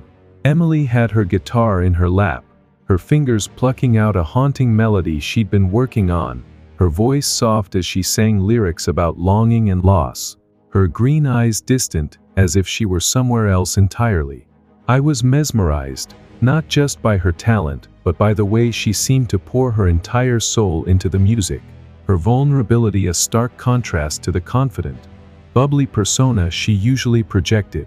We talked for hours that night, sharing stories of our pasts, my chaotic childhood with parents who fought more than they loved, her tales of traveling the country with a band in her early 20s, chasing dreams that never quite panned out. I felt closer to her than ever, a bond forming that I thought was unbreakable, a friendship that might even turn into something more. But after I returned home from a 10-day trip to New York City, where I'd gone to visit an old college friend and soak in the chaos of the city, things got really weird, a shift so subtle at first that I didn't notice it until it was too late. After arriving home from my 10-day trip to New York City, things got really weird though. I'd had an incredible time in New York, exploring museums, catching a Broadway show, and wandering through Central Park with my friend. The city's energy a stark contrast to the quieter pace of my Midwestern life. I couldn't wait to tell Emily all about it, to share the stories of the people I'd met and the experiences that had left me buzzing with inspiration for new songs. The day I returned, she asked if she could come over, her voice bright over the phone, and I eagerly agreed, unpacking my suitcase in a rush so I'd be ready when she arrived. The day that I returned, she asked if she could come over, so I unpacked all my stuff and then told her to stop by. She rang the buzzer, took the elevator 7 floors up to my apartment, and let herself in, her familiar smile lighting up the room as she dropped her bag by the door. She rings the buzzer, takes the elevator 7 floors up to my apartment, and lets herself in. He was talking nonstop about all the awesome things I did and the people I met in New York City, my words tumbling over each other in my excitement, how I'd seen a street artist paint a mural in real time, how I'd eaten the best bagel of my life at a tiny deli in Brooklyn, how the city never seemed to sleep. I was talking nonstop about all of the awesome things I did and the people I met in New York City, but I could immediately tell that she didn't want to hear any of it. Her smile faltering as I spoke, her eyes glazing over with a boredom that bordered on irritation. And I could just immediately tell that she didn't want to hear any of it. She would change the subject every time I brought it up, steering the conversation to mundane topics like the weather or a new coffee shop she'd found downtown, her tone clipped and dismissive. But she would change the subject every time I brought it up. Eventually, she just snapped, her voice sharp as she said, "Can you stop talking about New York? I really don't give a damn," her words cutting through the air like a knife, leaving me stunned into silence. And eventually, she just said, "Can you stop talking about New York? I really don't give a..." I was surprised to hear her speak like this, the venom in her tone so unlike the Emily I'd come to know, the one who was caring and passionate, who'd spent hours sharing her dreams and listening to mine, her laughter a melody that had filled my apartment just weeks ago. I was surprised to hear her speak like this. The Emily that I've been getting to know was not like that. She was caring and passionate, and just an amazing person also, I thought. I tried to brush it off, telling myself she was just having a bad day, that maybe something had happened while I was away to put her in a sour mood. But the shift in her demeanor was jarring, a crack in the foundation of our relationship that I couldn't ignore, a warning sign I should have heeded but didn't.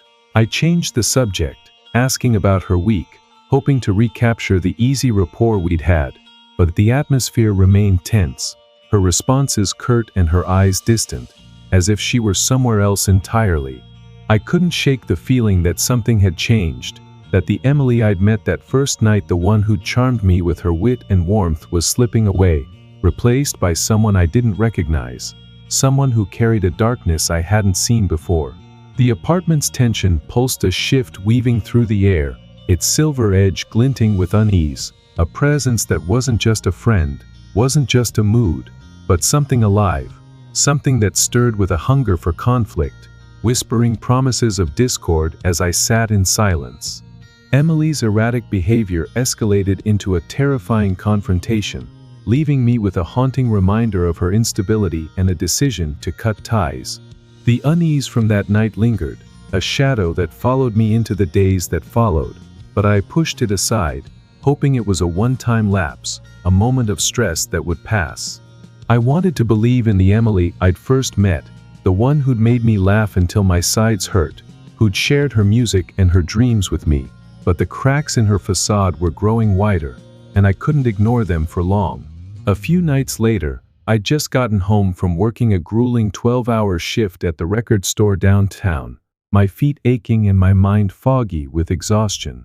A few nights later, ins my just gotten home from working a 12-hour shift. I collapsed onto my bed, the springs creaking under my weight, ready to pass out for the night. The cities hum a distant lullaby through my cracked window. And I collapsed in bed, ready to pass out for the night. It was about 9:00 p.m., the sky outside a deep velvet black, and I was already half asleep when my phone buzzed with a text from Emily that said, "Hey, what's up? It's about 9:00 p.m. And am I gonna text from Emily that says, "Hey, what's up?" I didn't feel much like replying at that moment because, honestly, I was just too exhausted, my eyes heavy and my body begging for rest, and our last hangout had been too weird for me to comprehend, her sudden coldness still gnawing at me. I don't feel much like replying at that moment because honestly I'm just too exhausted, and how last hangout was just too weird for me to comprehend. So I plugged my phone into the charger on my nightstand, turned off the lights, plunging my small apartment into darkness, and fell asleep almost instantly, the weight of the day pulling me under. So I plugged my phone into charge, and turn off the lights, and just fall asleep pretty effortlessly. But then I woke up to somebody pounding on my door, the sound of violent intrusion into the quiet night, accompanied by screaming at the top of their lungs, "Open the damn door. Let me in now." The voice unmistakably Emily's, shrill and frantic, laced with a rage I'd never heard from her before. But then I wake up to somebody pounding on my door and screaming at the top of their lungs, "Open the door, let me in now." My entire apartment reeked of cigarette smoke, the acrid scent stinging my nose as I stumbled out of bed, my heart beating 1,000,000 miles per hour, adrenaline flooding my system as I tried to make sense of what was happening. My entire apartment reeks like cigarette smoking. I grabbed my phone from beside my bed, my heart beating 1,000,000 miles per hour. I grabbed my phone from beside my bed, the screen lighting up to reveal 27 missed calls, a barrage of text messages, all from Emily, each one more unhinged than the last. 27 missed phone calls, a bunch of text messages, all from Emily.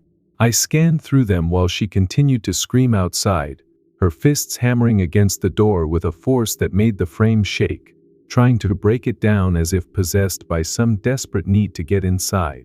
The most recent text was a long, rambling message claiming that I was a piece of trash for not responding to her earlier text, accusing me of ignoring her on purpose, and threatening to beat the hell out of me for my perceived slight, her words dripping with venom that sent a chill down my spine.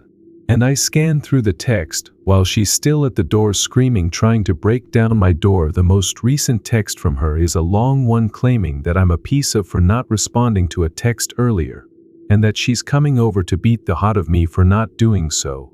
She had a key to the building, a leftover from when she used to live here with her mother, which explained how she'd gotten into the hallway outside my apartment so easily. Her access a betrayal of trust I hadn't anticipated. But she had a key to the building still from when she used to live.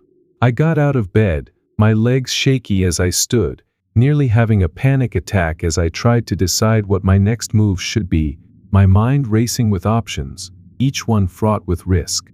I get out of bed nearly having a panic attack, and trying to decide what my next move should be. Should I open the door to calm her down, risking her wrath in the hopes of de-escalating the situation? Should I call the police, bringing in authorities to handle something I wasn't sure I could control? Or should I just ignore her, hoping she'd tire herself out and leave, though the ferocity of her pounding suggested that wasn't likely? I decided to open the door, my hand trembling as I turned the knob, thinking maybe I could talk her down, that the Emily I knew was still in there somewhere, buried beneath this rage. Should I open the door to calm her down? Should I call the police? Should I just ignore her? I decide to open the door though. But the moment the door swung open, she began wailing on me, swinging her arms wildly, trying to hit me, her movements erratic and fueled by a fury I couldn't comprehend, her eyes wild with a manic intensity that made my blood run cold. And she begins wailing on me, swinging her arms, trying to hit me. She was smoking a cigarette, the glowing tip a stark contrast to the darkness of the hallway, and there were 3 cigarette butts on the ground next to her. the smoke curling around her like a shroud, a violation of the building's strict no-smoking policy that added to the surreal horror of the moment. She was smoking a cigarette, and there were 3 cigarette butts on the ground. Next to her, the smoking indoors was prohibited in my apartment building. She was very obviously on some sort of drug, her pupils dilated to pinpoints, her speech slurring as she lost her balance, staggering against the wall as she screamed at me, telling me how awful I was for not responding to her text messages, her words a jumbled mess of anger and hurt that made no sense.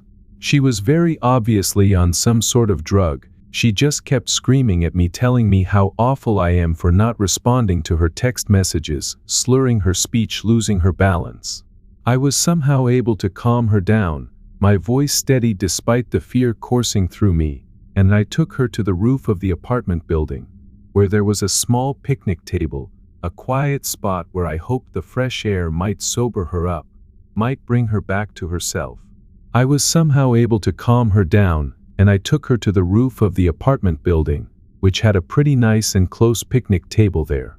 We sat beside one another, the city sprawling out below us, its lights a distant comfort against the chaos of the moment, and she was quiet now, finally, her breathing ragged as she stared out at the skyline, her hands trembling as she lit another cigarette. We sat beside one another, and she was quiet now, finally. But the silence didn't last. She kept asking me how I could be such a jerk, her voice low and accusatory, demanding that I explain myself, her eyes boring into me with a look that was pure malice, a darkness that made my stomach churn. She kept asking me how I could be such and that I need to explain myself, and the look in her eyes was just pure evil as she spoke to me in this calm demeanor. I said to her, my voice firm despite the tremor in my hands, "Emily, I don't ever want to speak to you again after tonight. This whole scenario is absolutely insane. You need help. Let me walk you home." I said to her, "Emily, I don't ever want to speak to you again after tonight. This whole scenario is absolutely insane. You need help. Let me walk you home." I took her home, her steps unsteady as we crossed the street, her silence heavy with resentment, and I returned to my apartment, the cigarette smoke still lingering in the air, attempting to sleep again, though I didn't succeed this time, my mind replaying the terror of her attack over and over. I take her home and I return to my apartment to attempt sleeping again, at which I don't succeed this time. A couple of days later, I returned home from work, my body still tense from the encounter, and found an envelope taped to my door, the sight of it making my heart sink, a sense of dread washing over me as I recognized Emily's handwriting on the front. A couple of days later, I return home from work, and there's an envelope taped to my door. I opened it, my hands shaking, and found a handwritten letter from Emily, her words a mix of apology and self-loathing, saying that I was a beautiful human who doesn't deserve an evil person like her in their life. A confession that felt both sincere and manipulative, a final twist of the knife. I open it, and it's a handwritten letter from Emily apologizing and saying that I'm a beautiful human who doesn't deserve an evil person like her in their life. There was a candy bar attached to the envelope, one that I'd never heard of, a brand she'd always told me I needed to try, her insistence on it now feeling like a taunt rather than a gesture of kindness. There was a candy bar attached to the envelope, to one that I'd never heard of that she always told me that I needed to try. I never spoke to her again after this. The letter a final confirmation of her instability, a line I couldn't cross again, but from what Matt tells me, which by the way, he always knew she was a problematic person, she's a heavy user of crack now and is working as a food runner in a restaurant nearby, her life spiraling further into chaos I'd narrowly escaped. I never spoke to her again after this, but from what Matt tells me, which by the way he always knew, that she was a problematic person, she's a heavy user of crack now, and is working as a food runner in a restaurant nearby. Needless to say, I did not try that candy bar. I threw it in the trash, along with the letter, wanting no part of her in my life. The memory of that night a scar I'd carry, a reminder of how quickly charm can turn to chaos, how easily a connection can unravel into something dangerous. Needless to say, I did not try that candy bar.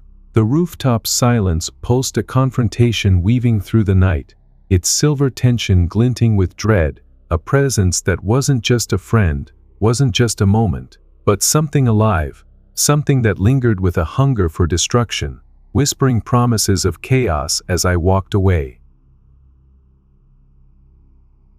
The troubling intern Warner. What started as a promising internship turned into a chilling realization when I discovered the dark truth about my coworker Warner. This story took place during my very first job out of college, a time when I was eager to prove myself and build a career in the nonprofit sector, a field I'd been passionate about since my university days volunteering with local charities.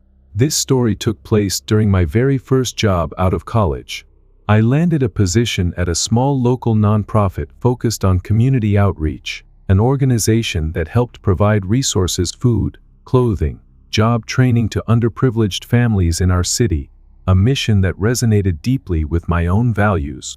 I was working at a small local nonprofit.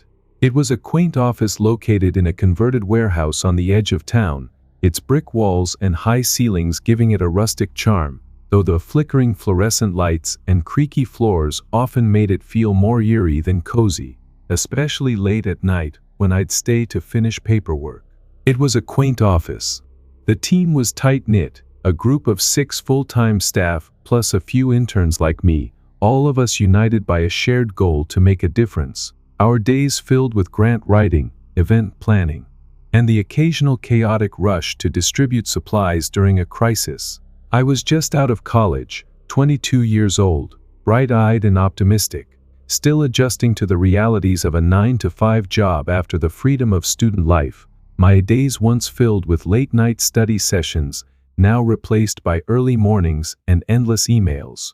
I was just out of college, 22 years old. I was still trying to figure out my place in the professional world, learning how to navigate office dynamics, manage my time, and make a good impression on my boss, a kind but no-nonsense woman named Linda who had been with the nonprofit for over a decade. I was still trying to figure out my place in the professional world. I was hired alongside another intern named Warner, a 28-year-old man who, at first glance, seemed like the kind of person who'd fit right in, charismatic, eager to help, and always quick with a smile, his easygoing nature making him a favorite among the staff almost immediately. I was hired alongside another intern named Warner, who was 28 years old.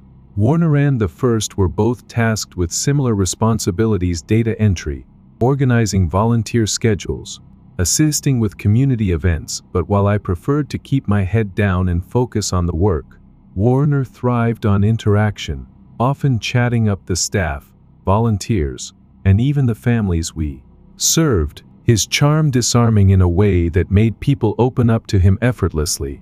At first, I really liked Warner, his energy a welcome contrast to my own quieter demeanor, and I appreciated how he made the office feel more lively, his laughter echoing through the open space as he shared stories of his weekend adventures.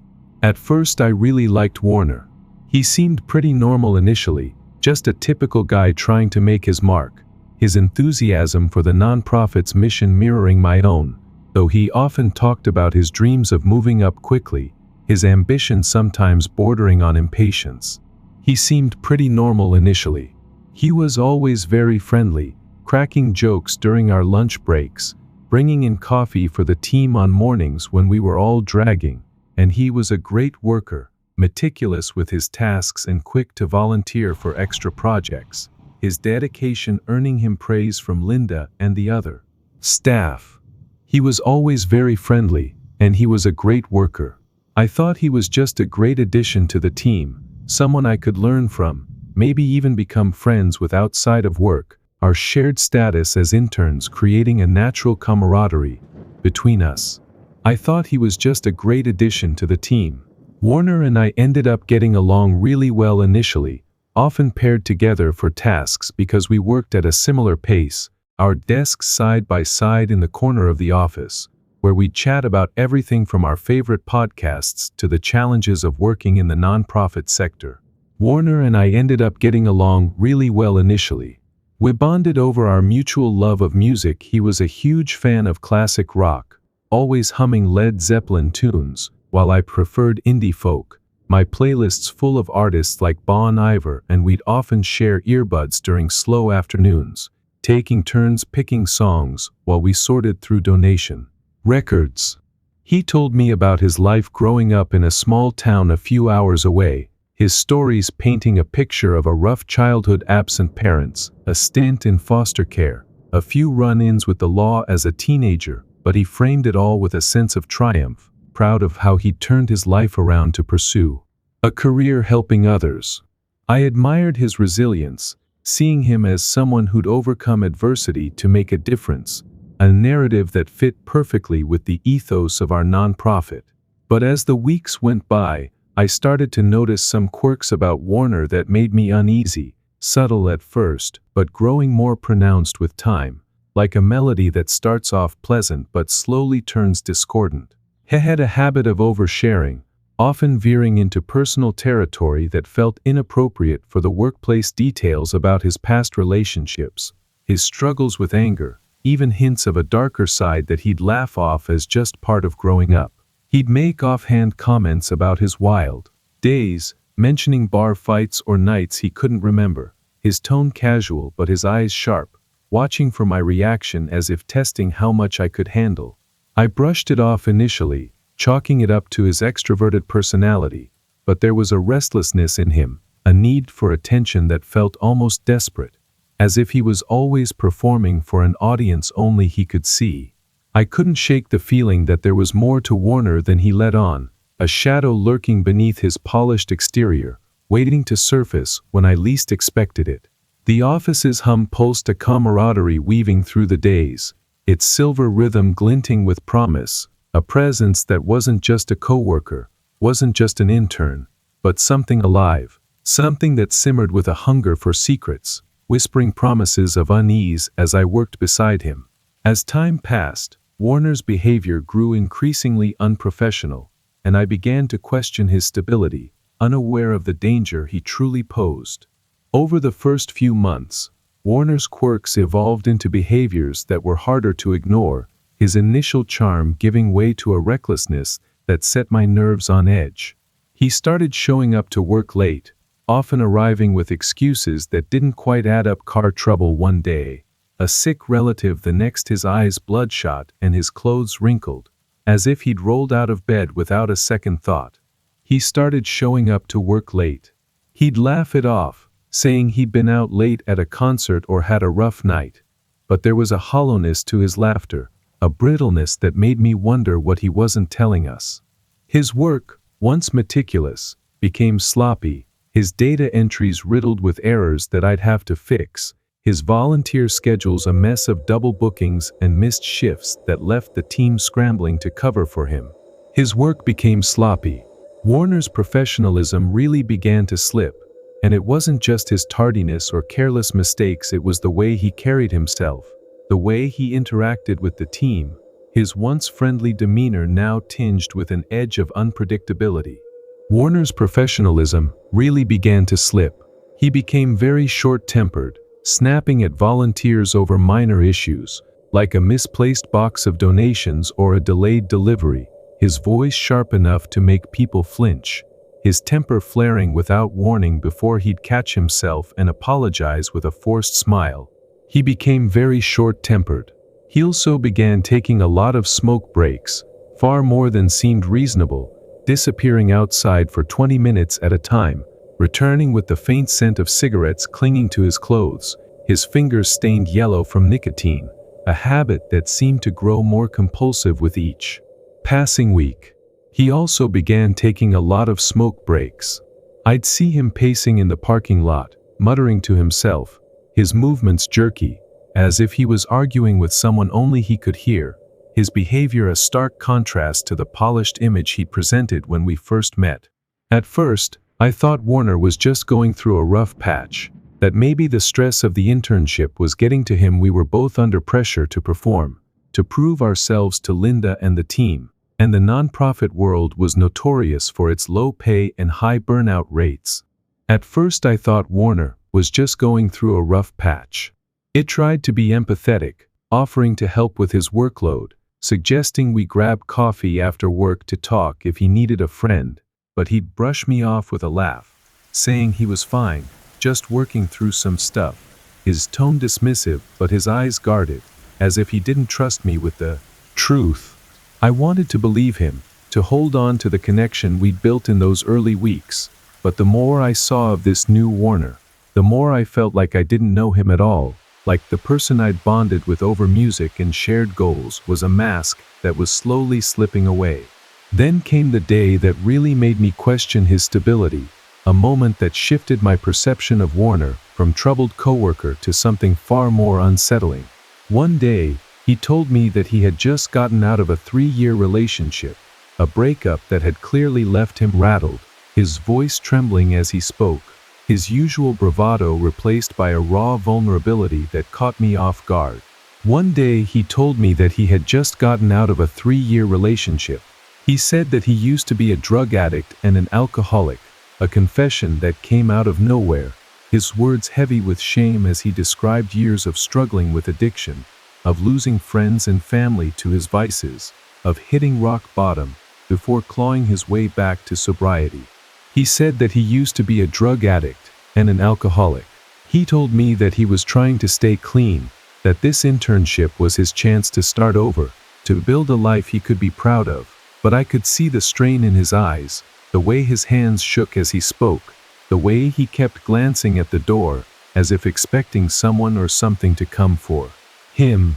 I didn't know what to say, my mind reeling from the weight of his confession, my heart aching for the pain he'd been through but also wary of what it meant for our working relationship, for the safety of the team and the people we served.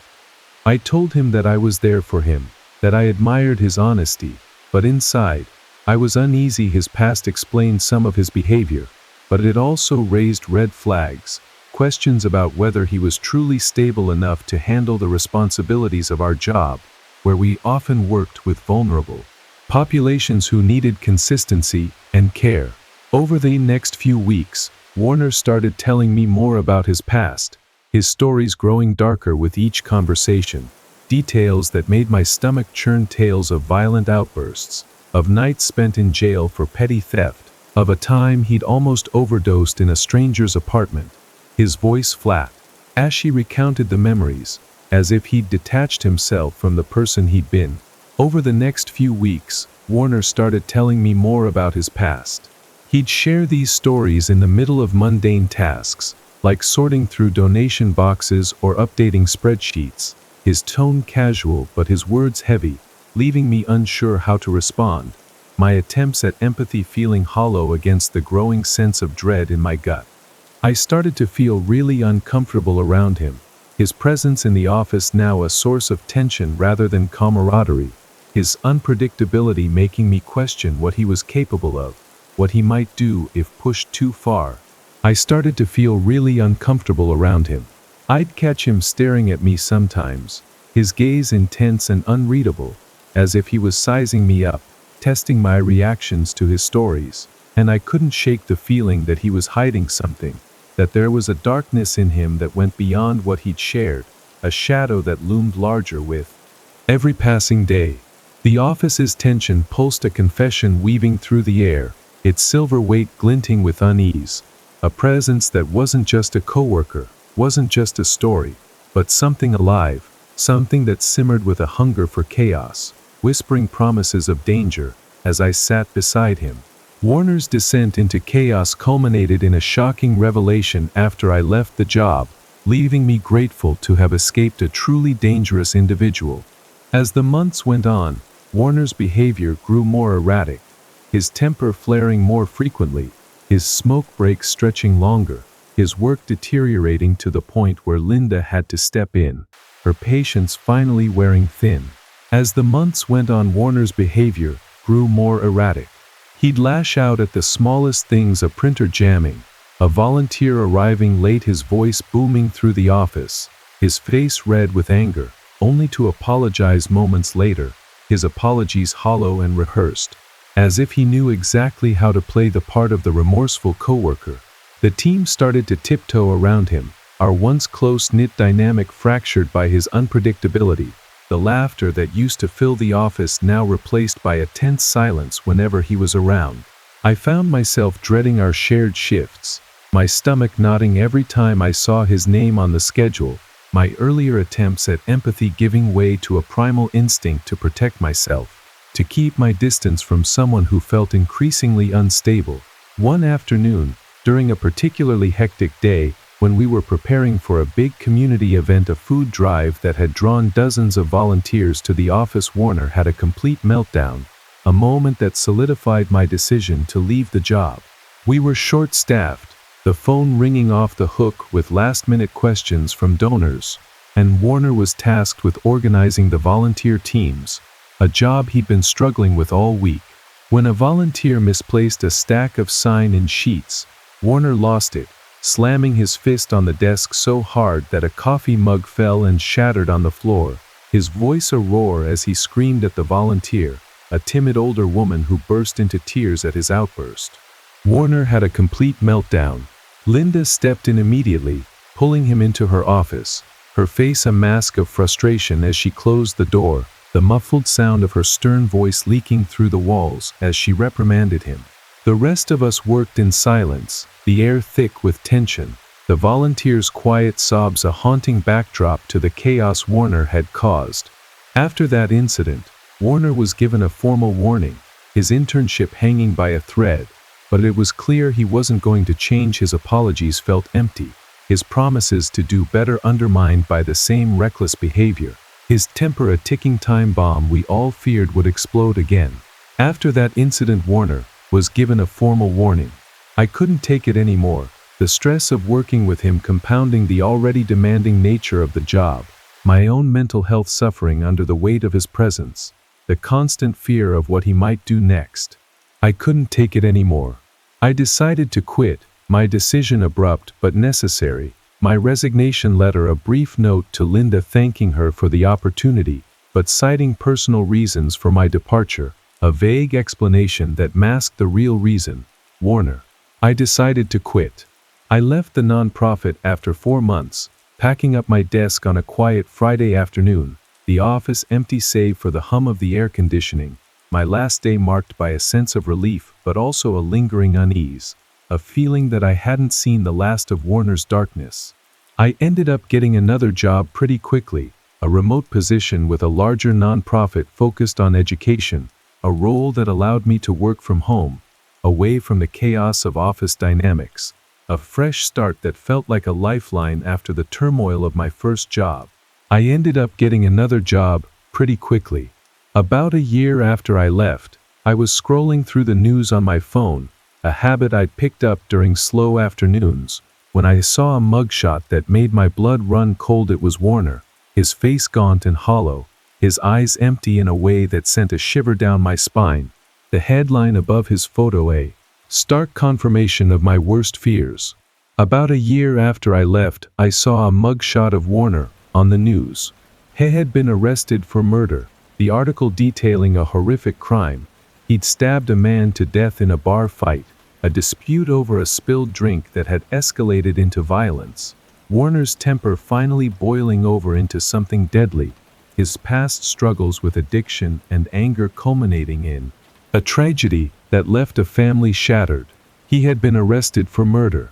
The article went on to say that this wasn't Warner's first offense, that he had a long history of violence dating back to his teenage years, a rap sheet filled with assault charges and restraining orders, a history he'd carefully hidden from us at the nonprofit, his charm a mask for a darkness that had always been there, waiting to surface. This wasn't Warner's first offense.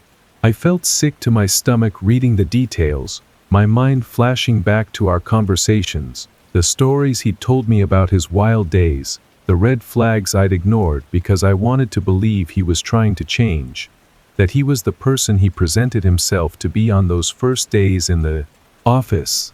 I couldn't believe that the person I worked with, the one who I had shared earbuds with, who I had laughed with over classic rock songs, was capable of such a horrific crime, the reality of his actions a stark contrast to the image I'd held of him, a betrayal that cut deep.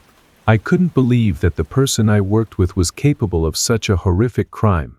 He was so glad that I left that job when I did, the timing of my departure feeling like a narrow escape, a stroke of luck that had likely saved me from witnessing or worse, being caught up in Warner's descent into violence, his instability a ticking bomb that had finally exploded, leaving destruction in its wake. I was so glad that I left that job when I did. I reached out to Linda a few days later, needing to process what I'd learned, to see if she'd heard the news, and she told me she'd been just as shocked. That Warner had been let go shortly after I left, his behavior too disruptive to keep him on, a decision that had come too late to prevent the tragedy that followed. We talked for a long time, reflecting on how we'd missed the signs, how his charm had blinded us to the danger, a shared guilt that lingered even as we acknowledged there was little we could have done. The experience left me wary, a lesson in trusting my instincts, in recognizing the red flags that I'd once dismissed, a reminder that sometimes the most dangerous people are the ones who seem the most harmless, their darkness hidden behind a smile until it's too late. The news article's weight pulsed a revelation weaving through my memory, its silver chill glinting with dread, a presence that wasn't just a coworker, wasn't just a past, but something alive, something that lingered with a hunger for violence, whispering promises of danger as I closed the app. The dangerous encounter on a dark road, on a moonless night in rural Texas, a drive home with my friend turned into a chilling encounter that tested our instincts and left us shaken. This story takes place in rural Texas back in 2017, a time when I was 19 years old, still living with my parents in a small town where the biggest excitement was the annual county fair, and the nights were so quiet you could hear the crickets from a mile away. This story takes place in rural Texas back in 2017. I was 19 years old. I just finished high school the year before and was working odd jobs mostly at a local diner, serving coffee and burgers to truckers and farmers while figuring out what I wanted to do with my life. My days a mix of monotony and the occasional adventure with my best friend, Jake, who was the same. A Jan just as restless as I was. We'd grown up together, bonded over our shared love of fishing, video games, and the kind of reckless fun that only comes with being young and free in a place where nothing ever happens. One night, Jake and I went to a party thrown by a friend of a friend, a guy named Cody who lived about 45 minutes away from my house, his place a ramshackle farmhouse on the outskirts of another small town, surrounded by fields of tall grass that stretched into the darkness. One night my best friend Jake and I went to a party thrown by a friend of a friend 45 minutes away from my house. The party was a typical rural gathering: bonfires, cheap beer in red plastic cups, country music blaring from a Bluetooth speaker, and a mix of people we knew and strangers we didn't, all laughing and dancing under the stars, the air thick with the scent of burning wood and the faint tang of spilled beer. The party was a typical rural party. Jake and I had a blast, losing track of time as we played beer pong, swapped stories with Cody's cousins, and even joined an impromptu line dance that left us breathless with laughter, our boots kicking up dust in the glow of the firelight. My friend and I had a blast. We ended up staying at the party until around 2:00 a.m., far later than we'd planned, the night stretching on in a haze of fun and camaraderie, the kind of evening that feels endless until you realize how late it's gotten. We ended up staying at the party until around 2:00 a.m. By the time we left, the roads were pitch black, the kind of dark you only get in the countryside, where there are no streetlights, no city glow, just the endless void of night broken by the occasional flicker of a firefly. By the time we left, the roads were pitch black. I was driving my beat-up 2005 Toyota pickup, a hand-me-down from my dad that rattled with every bump, its headlights cutting through the darkness in thin, shaky beams that barely illuminated the gravel road ahead. I was driving my 2005 Toyota pickup. Jake was in the passenger seat, a little buzzed but not drunk, scrolling through his phone to find a playlist for the ride home, his voice slurring slightly as he debated between classic rock and some new country hits. his boots propped up on the dashboard despite my half-hearted protests. We were about halfway home, maybe 20 minutes into the drive, when we saw a figure on the side of the road, a silhouette that appeared out of nowhere, standing just beyond the reach of my headlights, motionless in the darkness like a ghost in a horror movie. It was a young woman, probably in her mid-20s, dressed in a faded denim jacket and ripped jeans, her blonde hair tangled and her face pale in the dim light, her thumb out in the universal gesture of a hitchhiker, her posture tense as if she'd been waiting there for a long time. We saw a young woman, probably in her mid-20s, hitchhiking on the side of the road. At first, I slowed down instinctively, my small-town upbringing kicking in out here. You don't just leave someone stranded, especially not a woman alone in the middle of the night. The unspoken rule of rural life being to help where you can, to look out for each other in a place where help is often miles away. Jake looked over at me, his expression a mix of curiosity and caution, and said, "You think we should stop? She looks like she needs help." I nodded, my hands tightening on the steering wheel, a flicker of unease in my chest as I pulled over to the shoulder, the gravel crunching under my tires, the night pressing in around us like a heavy blanket. I rolled down my window, the cool night air rushing in, carrying the faint scent of damp earth and wildflowers, and called out to her, my voice steady but my heart racing. "Hey, you okay? Need a ride somewhere?" She stepped closer, her movements slow and deliberate, her face coming into view under the faint glow of my truck's interior light, her eyes wide and darting, her lips trembling as she spoke. She said her name was Sarah, that her car had broken down a few miles back, and that she really needed to get to the next town over to meet a friend who could help her, her voice shaky but earnest, her hands wringing together as if she was trying to keep herself from falling apart. She said her name was Sarah, that her car broke down a few miles back, and that she really needed to get to the next town over. I glanced at Jake, who shrugged, his expression softening as he took in her obvious distress, and we both agreed to let her in, figuring it was the right thing to do, though the unease in my gut was growing stronger, a primal instinct whispering that something wasn't right. The road's darkness pulsed a decision weaving through the night, its silver chill glinting with unease, a presence that wasn't just a stranger, wasn't just a moment, but something alive, something that stirred with a hunger for danger, whispering promises of fear as she climbed into the truck. As Sarah settled into the truck, her story began to unravel, and our instincts screamed that we were in danger, forcing us to make a critical decision. Sarah climbed into the back seat of the truck, the door creaking as she shut it, her presence immediately filling the small cab with a tension I couldn't explain, the air suddenly thick with the scent of her cheap perfume and something else, something metallic, like rust or blood, though I told myself I was imagining it. Sarah climbed into the back seat of the truck.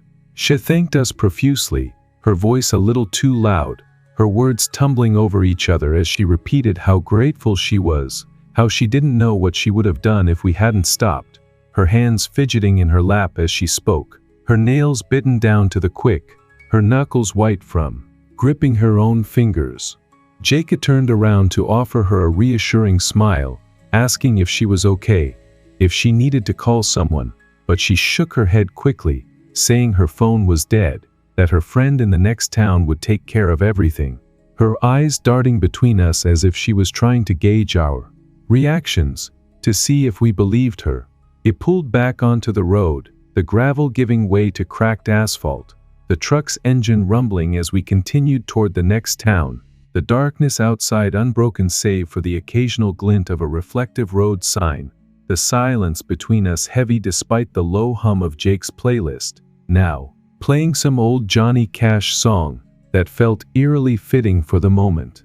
Something about Sarah's story felt off to both Jake and me, though neither of us said it out loud at first, the details too vague, her demeanor too jittery, her eyes never settling on one spot for long, as if she was scanning for something or someone in the darkness beyond the windows.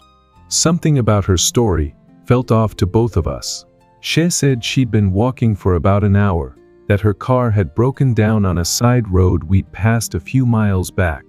But I knew that road it was a dead end, barely used, with no houses or gas stations for miles, a place where a breakdown would leave you truly stranded, yet she didn't seem panicked enough for someone who'd been alone in the dark that long, her fear feeling performative, rehearsed.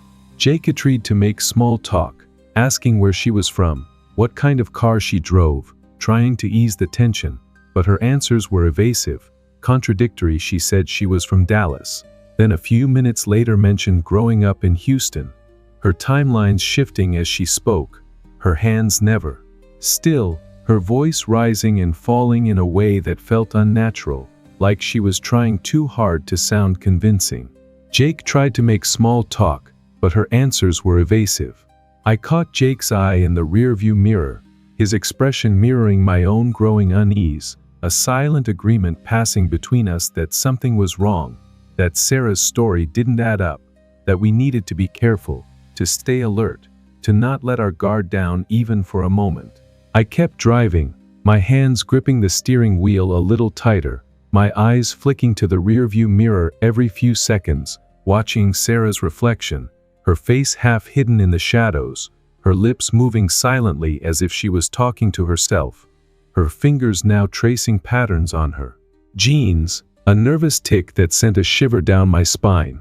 Then Sarah started talking about her friend in the next town, saying he was waiting for her at a gas station just off the highway, that he'd be able to fix her car, that he was really good with stuff like that, her voice taking on a strange, almost sing-song quality, her words laced with an excitement that felt out of place, given her situation.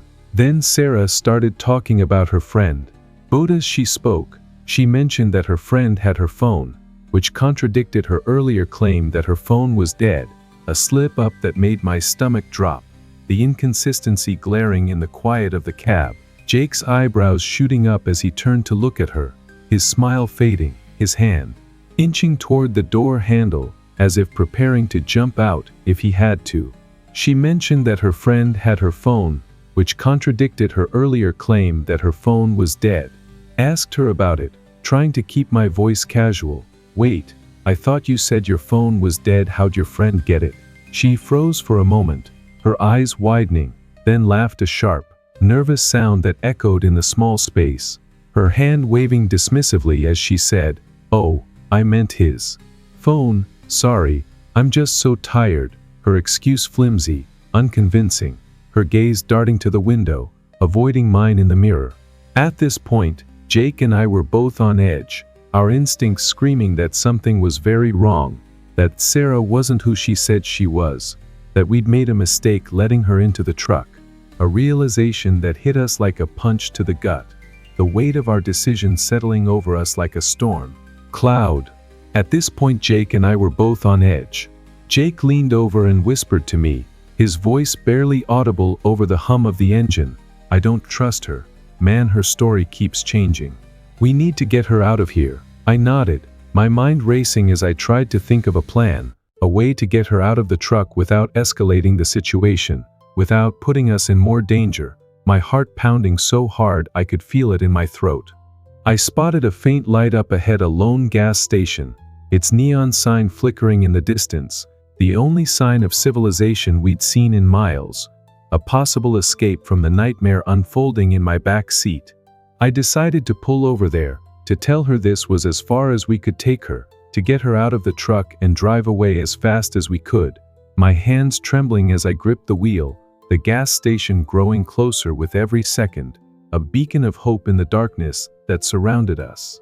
The truck's tension pulsed, a suspicion weaving through the cab, its silver edge glinting with fear, a presence that wasn't just a hitchhiker, wasn't just a story, but something alive, something that simmered with a hunger for harm, whispering promises of danger as we neared the gas station. The gas station stop revealed Sarah's true intentions, forcing us to act quickly to escape a potentially deadly situation, leaving us haunted by the encounter. As we approached the gas station, its flickering neon sign casting a sickly yellow glow across the empty lot, I felt a surge of relief mixed with dread, knowing this was our chance to get Sarah out of the truck but unsure how she'd react. Her presence behind me a constant threat. Her silence now, more unnerving than her earlier chatter. As we approached the gas station, we pulled into the lot, the gravel crunching under my tires, the station's lone pump standing like a sentinel in the darkness, a single fluorescent bulb buzzing overhead, illuminating the cracked pavement, and a faded sign that read "Open 24 hours." Though the place looked deserted, the attendant, nowhere in sight. I turned to Sarah, forcing a smile as I said, "Hey, this is the gas station you mentioned, right? We can drop you off here, your friend can pick you up." She hesitated, her eyes narrowing slightly, then nodded, her lips pressing into a thin line as she muttered, "Yeah, this is fine," her tone flat, her hands clenching into fists in her lap, a sign of tension that made my pulse quicken. Sarah got out of the truck, her movements slow, almost reluctant, as if she was stalling, her denim jacket catching on the door handle for a moment before she stepped onto the pavement. The night air rushing into the cab as she left, a brief reprieve from the oppressive atmosphere she'd brought with her. Sarah got out of the truck. Both as Jake and I were about to drive away, my foot hovering over the gas pedal, ready to peel out of there, we saw something that made our blood run cold. Two men emerged from the shadows near the gas station, their figures materializing out of the darkness like specters, their faces obscured by hoodies, their postures tense and predatory, moving towards Sarah with a purpose that sent a chill down my spine. But as we were about to drive away, we saw two men emerge from the shadows. They didn't look like they were there to help her. In fact, they seemed to be waiting for her, their movements coordinated, their heads turning toward us as if they'd been expecting us, as if this was part of a plan we'd unwittingly stumbled into, a trap we'd narrowly escaped. Sarah walked over to the men, her demeanor shifting instantly, her earlier nervousness replaced by a confidence that was almost chilling, her voice low as she spoke to them, gesturing toward our truck, her words inaudible but her intent clear. She was pointing us out, her body language aggressive, her finger jabbing in our direction as the men nodded, their eyes locked on us, their hands slipping into their pockets as if reaching for something, a weapon, a phone, something that meant trouble. Sarah walked over to the men. It was clear that her intentions were not good, that she'd lied to us from the start, that her story about a broken-down car and a friend in the next town was a fabrication, a lure to get us to stop, to get us into a position where we were vulnerable, where she and these men could do whatever they'd planned, rob us, hurt us, or worse. The possibilities racing through my mind as I watched them, my heart pounding in my chest. It was clear that her intentions were not good. Jake and I looked at each other, a silent agreement passing between us, our instincts kicking into overdrive as we realized we were in real danger, that we needed to get out of there now, before whatever they had planned could unfold, before we became victims of a scheme we'd never seen coming. Jake and I looked at each other. Slammed my foot on the gas, the truck lurching forward with a roar, the tires squealing against the pavement as we sped out of the gas station lot, the men starting to run toward us, their shouts swallowed by the night as we raced away, Sarah's figure shrinking in the rearview mirror, her face a mask of fury as she realized we'd slipped through her grasp. I slammed my foot on the gas, and we sped away. We didn't stop driving until we got to my house, the 20-minute drive feeling like an eternity, my hands shaking on the wheel, Jake's voice tight as he kept glancing over his shoulder, half expecting to see headlights following us, a pursuit that never came but haunted us nonetheless. When we finally pulled into my driveway, the familiar sight of my parents' house, a modest ranch-style home with a wraparound porch and a single light burning in the window, felt like a lifeline, a safe haven after the nightmare we'd just escaped, the adrenaline still coursing through us as we sat in that truck, the engine ticking as it cooled, neither of us speaking for a long moment, the weight of what had happened settling over us like a fog. We were both pretty shaken up by the encounter, our minds replaying every detail, every inconsistency in Sarah's story, every moment where we could have been hurt, or worse. the realization of how close we'd come to disaster, a heavy burden we'd carry for a long time. We were both pretty shaken up by the encounter. To this day, Jake and I still talk about that night, the memory, a shared trauma that binds us, a cautionary tale we tell at parties now, though the laughter that follows is always tinged with unease, a reminder of how quickly a good deed can turn into a nightmare, how the darkness of a rural road can hide dangers you never see coming. I've never picked up a hitchhiker since then, the lesson learned in the hardest way possible, my trust in strangers shattered by Sarah and those men, my small town instinct to help replaced by a wariness that I'll never shake, a scar from that night that lingers every time I drive those back roads. These shadows always a little too deep, the silence a little too heavy. The gas station's glow pulsed, a trap weaving through the night, its silver light glinting with dread, a presence that wasn't just a stranger, wasn't just a ride, but something alive, something that lingered with a hunger for harm, whispering promises of fear as we drove away. The creepy shack in the cornfield, in the quiet expanse of rural Texas, a summer evening on my family's land turned into a haunting encounter that still lingers in my memory. This happened when I was 16 years old, back in the summer of 2015, a time when I was carefree, spending my days exploring the sprawling acres of my family's property in rural Texas, a place where the horizon stretched endlessly, broken only by fields of golden corn and the occasional cluster of oak trees. This happened when I was 16 years old back in 2015. We lived on a decent chunk of land, about 50 acres, most of it dedicated to farming corn, soybeans, a small vegetable garden my mom tended with care, but there was also a section of woods at the back, dense with underbrush and tall pines, a playground for a kid like me who loved the outdoors, who thrive in the freedom of running wild where no one could find me. We lived on a decent chunk of land. My parents' house sat at the heart of the property, a two-story farmhouse with a wraparound porch, its white paint peeling from years of harsh sun and rain, the kind of place that felt timeless, filled with the creak of old wood and the scent of my mom's cooking drifting through the open windows. I spent a lot of time on my four-wheeler that summer, a beat-up Yamaha I'd gotten for my 15th birthday, its engine roaring as I tore through the trails I'd carved out over the years, the wind whipping through my hair, the thrill of speed a welcome escape from the monotony of small-town life. I spent a lot of time on my four-wheeler. My parents were pretty relaxed about letting me roam the property, trusting me to stay safe as long as I checked in regularly, their only rule being that I had to be home before dark, a rule I usually followed without much thought, the long summer days giving me plenty of time to explore before the sun dipped below the horizon. That evening, I'd been out riding around near the cornfield at the back of our land, a vast expanse of towering stalks that rustled in the breeze, their shadows stretching long and thin as the sun began to set, painting the sky in shades of orange and pink, a beauty that always felt a little eerie. In its stillness, the silence of the countryside amplifying every sound, the chirp of a cricket, the snap of a twig, the distant bark of a dog. He was near the edge of the cornfield, about a quarter-mile from the house, when I noticed something strange in the distance, a structure I'd never seen before, its silhouette barely visible through the rows of corn, a dark shape that seemed out of place against the natural landscape, like a scar on the land. I noticed something strange in the distance.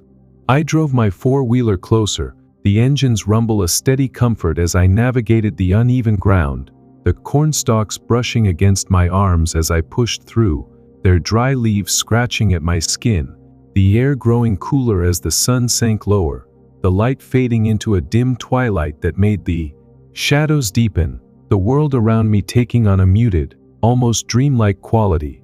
When I got close enough to see it clearly, I realized it was a tiny shack, old and dilapidated, its wooden walls weathered and splintered, the roof sagging under the weight of years, a single broken window staring out like a hollow eye, the glass long since shattered, leaving jagged edges that caught the last rays of sunlight. The shack looked like it had been abandoned for decades, its paint peeled away to reveal gray, rotting wood, the door hanging off its hinges, swinging slightly in the breeze, the creak of its movement a haunting sound in the quiet evening, a sound that sent a shiver down my spine despite the warm summer air. I'd never seen this shack before, which was odd because I'd been exploring this land my whole life, every inch of it as familiar to me as my own backyard, the trails and hiding spots etched into my memory from years of play. I'd never seen this shack before. I figured it must have been hidden by the corn all this time, the stalks growing tall enough to conceal it during the summer months, only now visible as the harvest approached, the field thinning out just enough to reveal what had been there all along, a secret the land had kept from me until this moment. I parked my four-wheeler a few yards away, the engine idling as I stared at the shack, a mix of curiosity and unease stirring in my chest, the kind of feeling you get when you know you should turn back but can't quite bring yourself to do it. The shack felt wrong, somehow, its presence an intrusion on the land I loved, its decay a stark contrast to the life of the cornfield around it, a relic of something forgotten, something that didn't belong. I glanced back toward the house, its lights a faint glow in the distance, a reminder of safety, of warmth, but the shack held my attention, its broken window seeming to watch me, its darkness inviting me closer even as my instincts screamed to stay away. I cut the engine, the sudden silence deafening, the rustle of the corn and the creak of the shack's door the only sounds now, each one amplifying the growing sense of dread in my gut, a feeling I couldn't shake as I took a tentative step forward, drawn toward the unknown. The cornfield's whispers pulsed a mystery weaving through the dusk, its silver shadows glinting with unease, a presence that wasn't just a shack, wasn't just a discovery, but something alive, something that lingered with a hunger for my fear, whispering promises of terror as I approached. As I approached the shack, a figure inside sent a wave of fear through me, its stillness amplifying the eerie silence of the cornfield. I stood there for a moment, frozen in the fading light, the shack looming before me like a forgotten tomb, its broken window reflecting the last glimmers of the sunset, a dull orange glow that made the jagged glass look like teeth, ready to bite. The air felt heavier now, the summer warmth giving way to a chill that seemed to radiate from the shack itself, as if it were exhaling the cold breath of years past, the scent of decay, rotting wood, damp earth, something faintly sour hanging in the air, making my stomach churn. I should have turned back, should have hopped on my four-wheeler and raced home to the safety of my parents' house, but curiosity held me in its grip, a reckless need to know what this place was, why it was here, what secrets it held within its crumbling walls. I took a few cautious steps closer, my boots crunching on the dry grass, the sound unnaturally loud in the stillness, each step feeling like a betrayal of my better judgment, my heart pounding in my chest as I neared the shack, its door swaying slightly in the breeze, the creak a mournful wail that echoed through the cornfield. I was about 10 feet away when I noticed something inside, a shadow, a shape, something that didn't belong, a flicker of movement in the darkness beyond the broken window, so subtle I might have missed it if I hadn't been staring so intently, my eyes straining to make sense of the gloom. I froze, my breath catching in my throat, my mind racing as I tried to convince myself it was nothing, just a trick of the light, a reflection of the cornstalks outside, but deep down, I knew it wasn't, knew that something or someone was in there, watching me as I watched it, a silent standoff in that twilight. Then I saw him clearly, a man standing inside the shack, his figure illuminated by the faint glow of the setting sun, his silhouette stark against the dark interior, his body unnaturally still, as if he were a statue carved from the shadows themselves, his presence a violation of the solitude I'd always found in this place. I saw a man standing inside the shack. He was tall and thin, dressed in what looked like a tattered jacket and worn pants, his face obscured by the darkness, but I could feel his eyes on me, a weight that pressed against my chest, making it hard to breathe, his gaze unblinking, unwavering, as if he'd been waiting for me, as if he'd known. I'd come. He was standing very still. I couldn't see his face, couldn't make out any details, but the way he stood motionless, rigid, his head tilted slightly to one side sent a wave of fear through me, a primal instinct kicking in, telling me to run, to get as far away from this place as I could, to never look back. He stood there, rooted to the spot, my mind screaming at my body to move, but my legs wouldn't obey, fear holding me in place as I stared at the man, his stillness more terrifying than any sudden movement could have been, the silence between us a void that seemed to stretch on forever, broken only by the faint rustle of the corn and the creak of the shack's door, a sound that now felt like a warning, a plea to leave while I still could. I wanted to call out, to ask who he was, what he was doing here, but my voice caught in my throat, the words dying before they could form, my mouth dry, my hands trembling at my sides as I realized how alone I was, how far from help, how vulnerable in the face of this unknown figure, this stranger, who had no business being on my family's land, in a shack I'd never seen before, a place that felt like it shouldn't exist, like it had appeared just for this moment, just for me. I don't know how long I stood there, locked in that silent standoff, but it felt like an eternity, each second stretching into minutes, my heart pounding so hard I thought it might burst, my breath shallow and ragged as I tried to make sense of what I was seeing, tried to find a rational explanation. Fourth man in the shack, for his stillness, for the fear that gripped me so tightly I couldn't think straight. Was he a drifter, someone passing through, looking for shelter in the abandoned structure? Was he one of the seasonal workers my dad sometimes hired, taking a break in a place I'd never noticed before?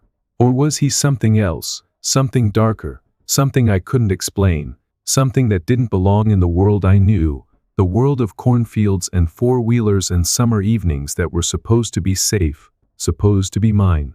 The questions swirled in my mind, but no answers came, only the growing certainty that I needed to leave, that staying here any longer was a mistake, a risk I couldn't afford to take.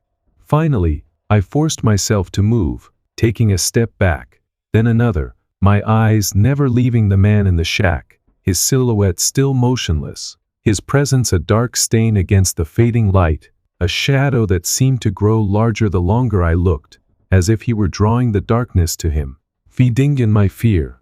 I turned to my four-wheeler, my hands fumbling with the key, my fingers clumsy with panic as I started the engine, the roar of it a jarring contrast to the silence, a lifeline that pulled me out of the trance I'd been in, giving me the strength to act, to escape.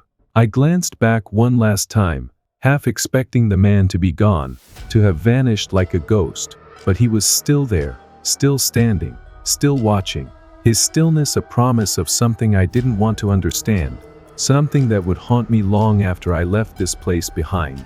The shack's shadow pulsed a figure weaving through the twilight, its silver stillness glinting with dread, a presence that wasn't just a man, wasn't just a moment, but something alive, something that lingered with a hunger for my terror, whispering promises of darkness as I fled.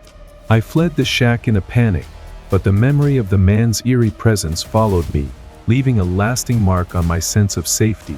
Isped away on my four-wheeler, the engine's roar a desperate counterpoint to the pounding of my heart, the cornstalks whipping past me in a blur as I raced toward the house, their leaves scratching at my arms, my face, a frantic reminder of the danger I'd left behind, the shack receding into the distance but never truly out of sight, its dark silhouette burned into my mind like a brand.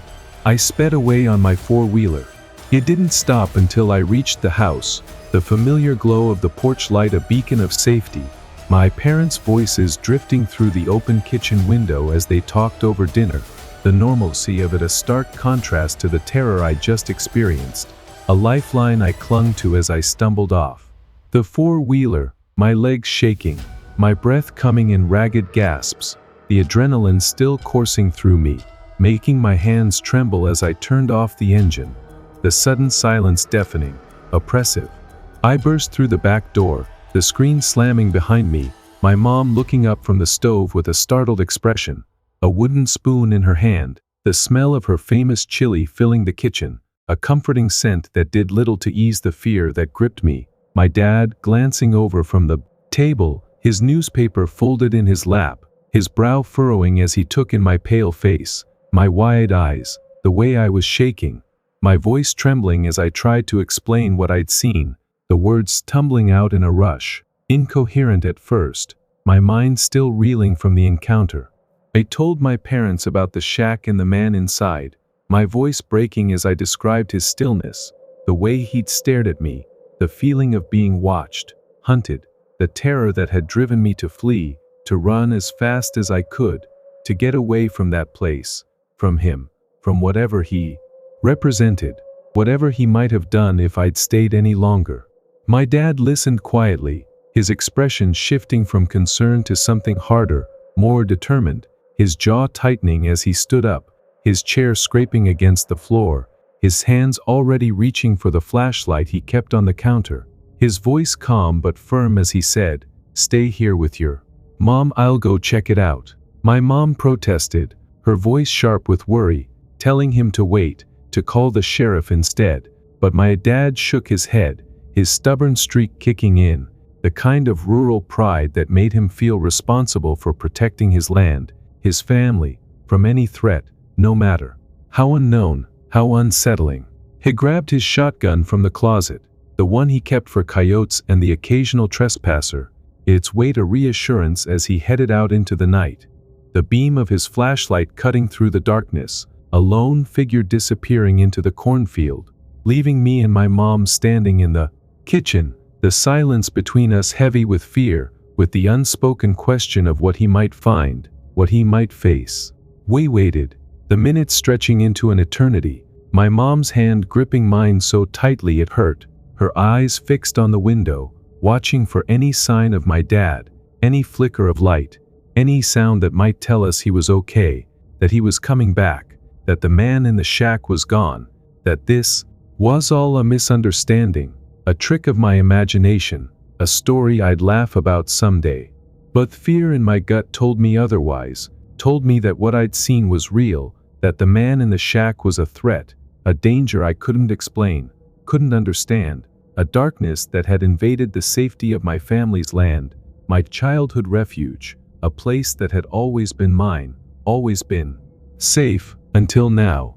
Finally, after what felt like hours, but was probably only 20 minutes, my dad returned, his face pale, his jaw set, the shotgun still in his hands, his flashlight trembling slightly as he set it on the counter, his voice low as he told us what he'd found, or rather, what he hadn't.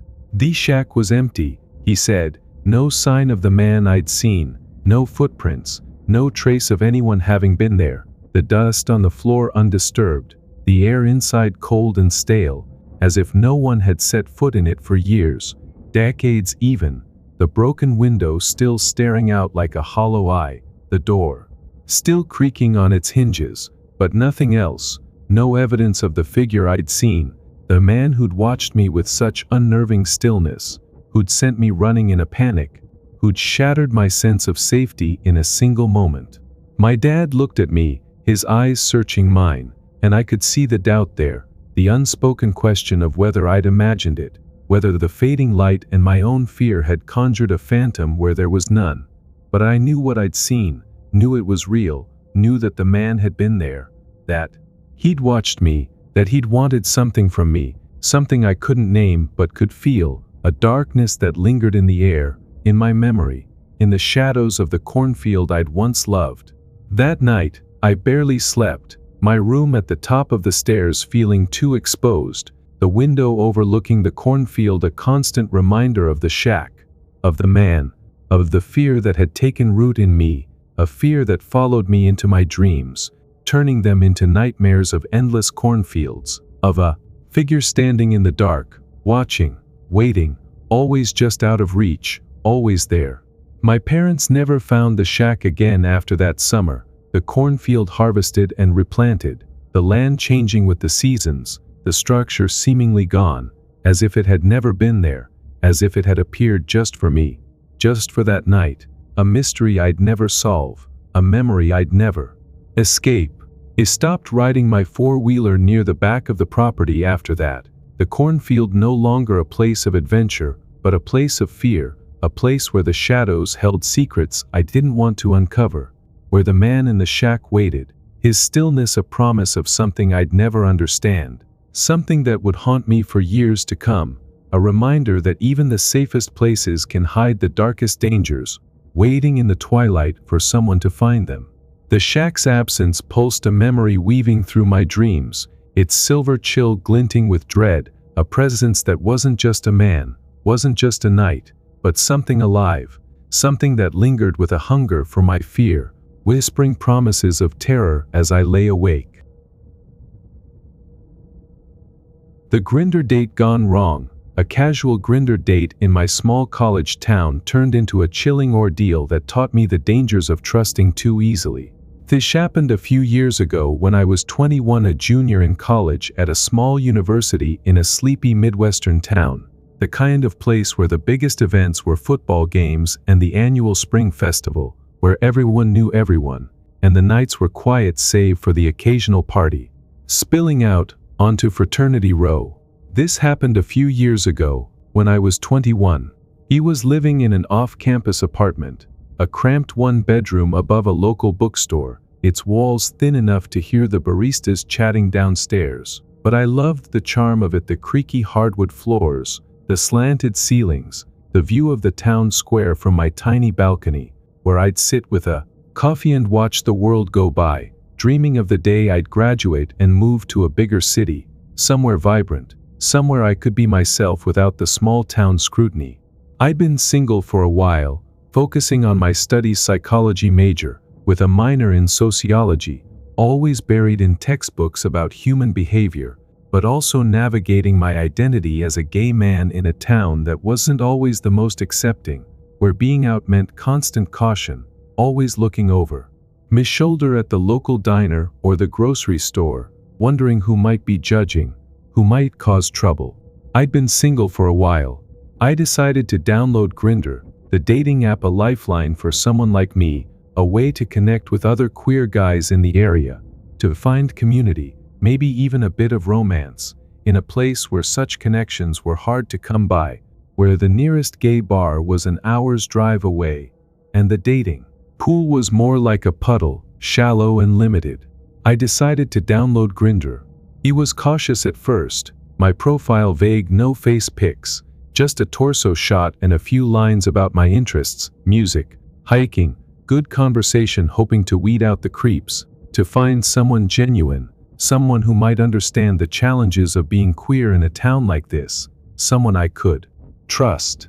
After a few weeks of swiping through the usual mix of blank profiles and overly forward messages, I matched with a guy named Ethan, a 24-year-old grad student studying environmental science at my university. His profile a breath of fresh air compared to the rest, a smiling selfie, a bio that mentioned his love for indie films and craft beer, a vibe that felt approachable, real. I matched with a guy named Ethan. We started chatting, and I instantly liked him. His messages thoughtful, funny, full of questions about my favorite bands, my classes, my dreams, a connection that felt effortless, like we'd known each other for years, not days. His words a warm light in the loneliness of my small-town life. We started chatting, and I instantly liked him.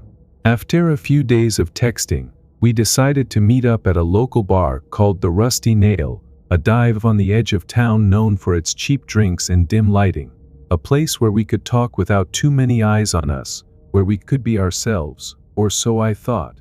The excitement of a real date, overshadowing the caution I'd always lived by. It showed up at the Rusty Nail around 8:00 p.m., the bar already buzzing with the usual crowd, locals nursing beers, a group of undergrads playing darts in the corner, the jukebox blaring a mix of classic rock and country hits, the air thick with the smell of fried food and stale cigarette smoke, a haze that clung to everything, making the dim lights seem even dimmer. I spotted Ethan at a booth near the back, his dark hair and easy smile instantly recognizable from his profile pic, his green eyes lighting up as he waved me over. a nervous energy in his movements that mirrored my own, a shared anticipation that made my heart race as I slid into the seat across from him, the worn leather creaking under my weight. I showed up and spotted Ethan at a booth near the back. We hit it off immediately, the conversation flowing as easily in person as it had online, our laughter cutting through the noise of the bar, our shared stories of growing up in small towns, of coming out, of the dreams we had for the future, building a connection I hadn't expected, a warmth I hadn't felt in a long time, a hope that maybe this could be something real, something lasting. We stayed at the bar for a few hours, sharing a pitcher of beer and a plate of nachos, the alcohol loosening our inhibitions, making the conversation more intimate, our hands brushing as we reached for the same chip, our eyes meeting with a spark that sent a thrill through me, a promise of something more, something I wanted to explore, to chase, despite the voice in the back of my mind that urged caution, that reminded me I didn't really know him. Not yet. Eventually, the bar started to empty out, the crowd thinning as the clock ticked past 11 p.m. and Ethan suggested we go back to my place to watch a movie, his voice casual but his eyes hopeful, a suggestion that felt natural, exciting, a chance to extend the night, to see where this could go. I agreed, my nerves buzzing with a mix of anticipation and trepidation, the decision feeling right in the moment, the connection between us strong enough to override my usual caution, to make me believe that this was safe, that he was safe, that I could trust him with my space, with my vulnerability, a choice I'd soon come to regret. The bar's hum pulsed, a connection weaving through the night, its silver glow glinting with promise, a presence that wasn't just a date, wasn't just a moment, but something alive, something that simmered with a hunger for trust, whispering promises of danger as we left together.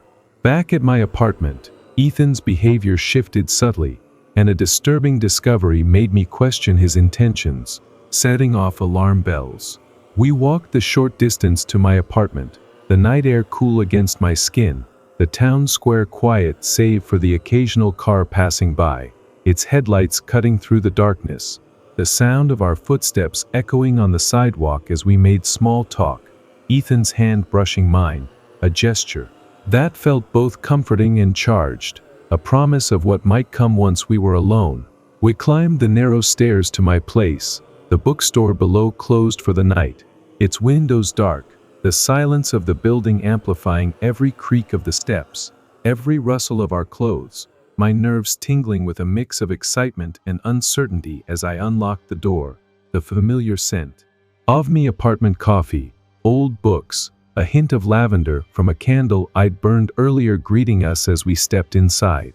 He offered Ethan a drink, pulling 2 beers from the fridge, the clink of the bottles a grounding sound as I handed him one, his fingers brushing mine again, a touch that lingered a little too long, his smile warm, but his eyes sharp, watching me with an intensity that made me pause, a flicker of unease stirring in my chest, though I pushed it down, telling myself I was overthinking, that I was just nervous, that this was normal for a first date, for a moment like this.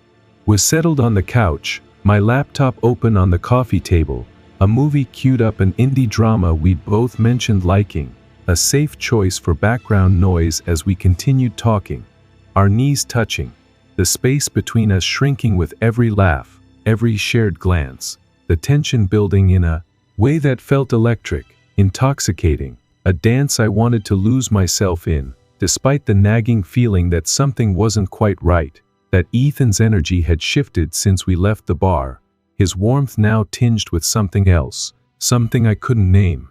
As the movie played, Ethan's demeanor began to change, subtle at first but growing more noticeable with each passing minute, his laughter a little too loud, his movements a little too restless, his hand resting on my thigh a little too firmly, a possessiveness that felt out of place for a first date, for someone I'd only just met in person, someone I didn't really know, despite the hours we'd spent talking, despite the connection I'd felt at the bar. Has started asking more personal questions, his tone casual but his words probing where I was from, who I lived with, if I had roommates, If anyone knew I was home tonight, questions that felt innocent on the surface but carried a weight I couldn't ignore, a curiosity that felt more like an interrogation than a conversation, his eyes locked on mine, searching for something, a reaction, a weakness, a crack he could exploit. I answered vaguely, my unease growing, my instincts kicking in, telling me to be careful, to keep my guard up, to not give too much away, even as I tried to convince myself I was being paranoid, that he was just curious, just interested, just trying to get to know me better. Then I noticed something that sent a chill down my spine, a detail I'd missed in the dim light of the bar, a detail that now stood out in the brighter glow of my apartment's lamp. Ethan's phone, sitting on the coffee table, its screen lighting up with a notification, a message that popped up for just a moment before the screen went dark again, but long enough for me to see it, long enough for the words to register, to make my stomach drop, my heart race with a fear I couldn't ignore. The message was from a contact labeled Target, and it read, "You at his place yet? Let me know when you're done." A cold, clinical message that felt like a punch to the gut, a confirmation of the unease I'd been feeling, a sign that this wasn't just a date, that Ethan wasn't who he'd claimed to be, that I was in danger, that I needed to act, to protect myself, to get him out of my apartment before whatever he had planned could unfold. It tried to stay calm, to not let my fear show, to keep my voice steady as I excused myself to the bathroom, my mind racing as I locked the door behind me, my hands shaking as I pulled out my phone, my fingers fumbling as I texted a friend, someone I trusted, someone who lived nearby, begging them to come over, to help me, to be my backup in case things went south, in case Ethan's intentions were as sinister as that message suggested, as my gut was screaming they were. I splashed water on my face, trying to steady my breathing, trying to think of a plan, a way to get him to leave without tipping him off, without escalating the situation, without putting myself in more danger, my mind a whirlwind of fear and strategy, the walls of my tiny bathroom closing in around me, the sound of the movie still playing in the living room, a distant reminder of the normalcy I'd thought this night would hold, a normalcy that had been shattered by a single message, by the realization that I'd let a stranger into my home, a stranger who might mean me harm, a stranger I needed to get rid of, now, before it was too late. The apartment's silence pulsed a suspicion weaving through the air, its silver edge glinting with fear, a presence that wasn't just a date, wasn't just a message, but something alive, something that simmered with a hunger for harm, whispering promises of danger as I hid in the bathroom. Ethan's actions confirmed my worst fears, forcing a confrontation that left me shaken and forever cautious of online connections. I stood in the bathroom, my phone clutched in my trembling hands, the text to my friend sent, a lifeline I hoped would arrive in time, the sound of my own breathing loud in the small space, the mirror reflecting my pale face, my wide eyes, the fear etched into every line, a fear I couldn't shake, couldn't ignore, a fear that told me I needed to act, to get Ethan out of my apartment, to protect myself from whatever he had planned, whatever that message meant, whatever danger I'd unwittingly invited into my home. I took a deep breath, trying to steady myself, to summon the courage to face him, to play it cool, to get him to leave without tipping him off, without letting him see how scared I was, how much I knew, how much I suspected, my mind racing with possibilities, each one more terrifying than the last. Each one a reminder of how vulnerable I was, how alone, how close to danger I might be. I walked back into the living room, forcing a smile, my voice as casual as I could manage as I said, "Hey, I just got a text from a friend they need me to help with something, so I'm gonna have to cut the night short. I'll walk you out, okay?" Ethan looked up from the couch, his expression unreadable, his green eyes narrowing slightly, a flicker of something annoyance, suspicion, something darker passing through them before he smiled, a smile that didn't reach his eyes, a smile that sent a shiver down my spine. Smile that told me he knew I was lying, that he wasn't buying my excuse, that he wasn't ready to leave, not yet, not without getting what he came for, whatever that might be. He nodded, standing up slowly, his movements deliberate, his body language tense, as if he were coiled, ready to strike, ready to act, ready to do something I didn't want to imagine, something I couldn't let happen. As we walked toward the door, my heart pounding in my chest, my hand on the knob, ready to open it, to usher him out, to end this nightmare, I noticed something that made my blood run cold. Ethan's phone, still on the coffee table, lit up again. Another message from Target, this one reading, "Make sure you get his location before you leave." A chilling instruction that confirmed my worst fears, that told me Ethan had been tracking me, that he'd turned on location sharing without my knowledge, that he knew exactly where I lived, that he'd planned to use that information, to share it with someone else, someone who might come after me, someone who might mean me harm. A realization that hit me like a freight train, that made me feel sick, that made me want to run, to hide, to disappear, to never be found by him, by them, by whoever was behind this, whoever had sent that message, whoever had turned my date into a trap. I opened the door, my voice firm despite the tremor in my hands, saying, "You forgot your phone, grab it and let's go," my tone leaving no room for argument, my eyes locked on his, daring him to challenge me, to refuse, to do something that would force my hand, that would make this worse, that would confirm the danger I was in, the danger I'd been in all along, since the moment I'd let him into my life, into my home, into my trust. He had turned on location sharing, without me knowing. Ethan hesitated, his jaw tightening, then walked back to the coffee table, picking up his phone, his movements slow, deliberate, his eyes never leaving mine, a silent challenge, a silent threat, a silent promise of something I didn't want to face, something I couldn't face, not alone, not now, not ever. Ethan hesitated, then walked back to the coffee table. He made a big deal out of showing me that he turned off location sharing, his fingers moving quickly across the screen, a performance meant to reassure me, to make me think he was harmless, that I'd misunderstood, that I was safe, but I didn't believe him, didn't trust him, didn't feel safe. Not with him, not anymore, not after what I'd seen, what I'd realized, what I knew.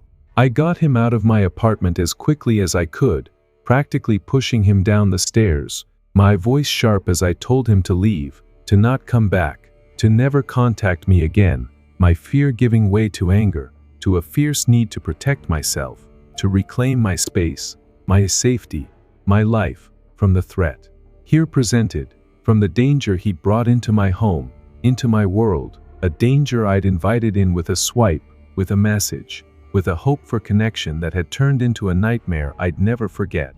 I got him out of my apartment as quickly as I could. A few days later, I got a notification that Ethan had arrived at my location, a chilling reminder that he hadn't turned off location sharing after all, that he'd lied, that he was still tracking me, still watching me, still a threat, a shadow I couldn't escape, a danger I couldn't ignore, a danger that followed me, that haunted me, that made me question every connection, every message, every swipe, for years to come. A few days later, I got a notification that Ethan had arrived at my location. It blocked him on Grindr, on my phone, on every platform I could think of, deleting my account entirely, swearing off dating apps for good, the experience a harsh lesson in the dangers of trusting too easily, of letting someone into my life without knowing them, without seeing the red flags, without listening to the instincts that had tried to warn me, that had tried to save me, that had almost been too late. He moved out of that apartment a few months later, unable to shake the feeling that Ethan knew where I lived, that he could come back, that he could bring others, that I wasn't safe, that I'd never be safe, not there, not with the memory of that night, of that message, of the danger I'd escaped, a danger that lingered in the shadows, in the quiet of my small town life, a danger that changed me, that made me cautious, that made me afraid, a fear I carry with me still, a scar from a date gone wrong, a reminder of the darkness that can hide behind a smile, behind a profile, behind a promise of Connection.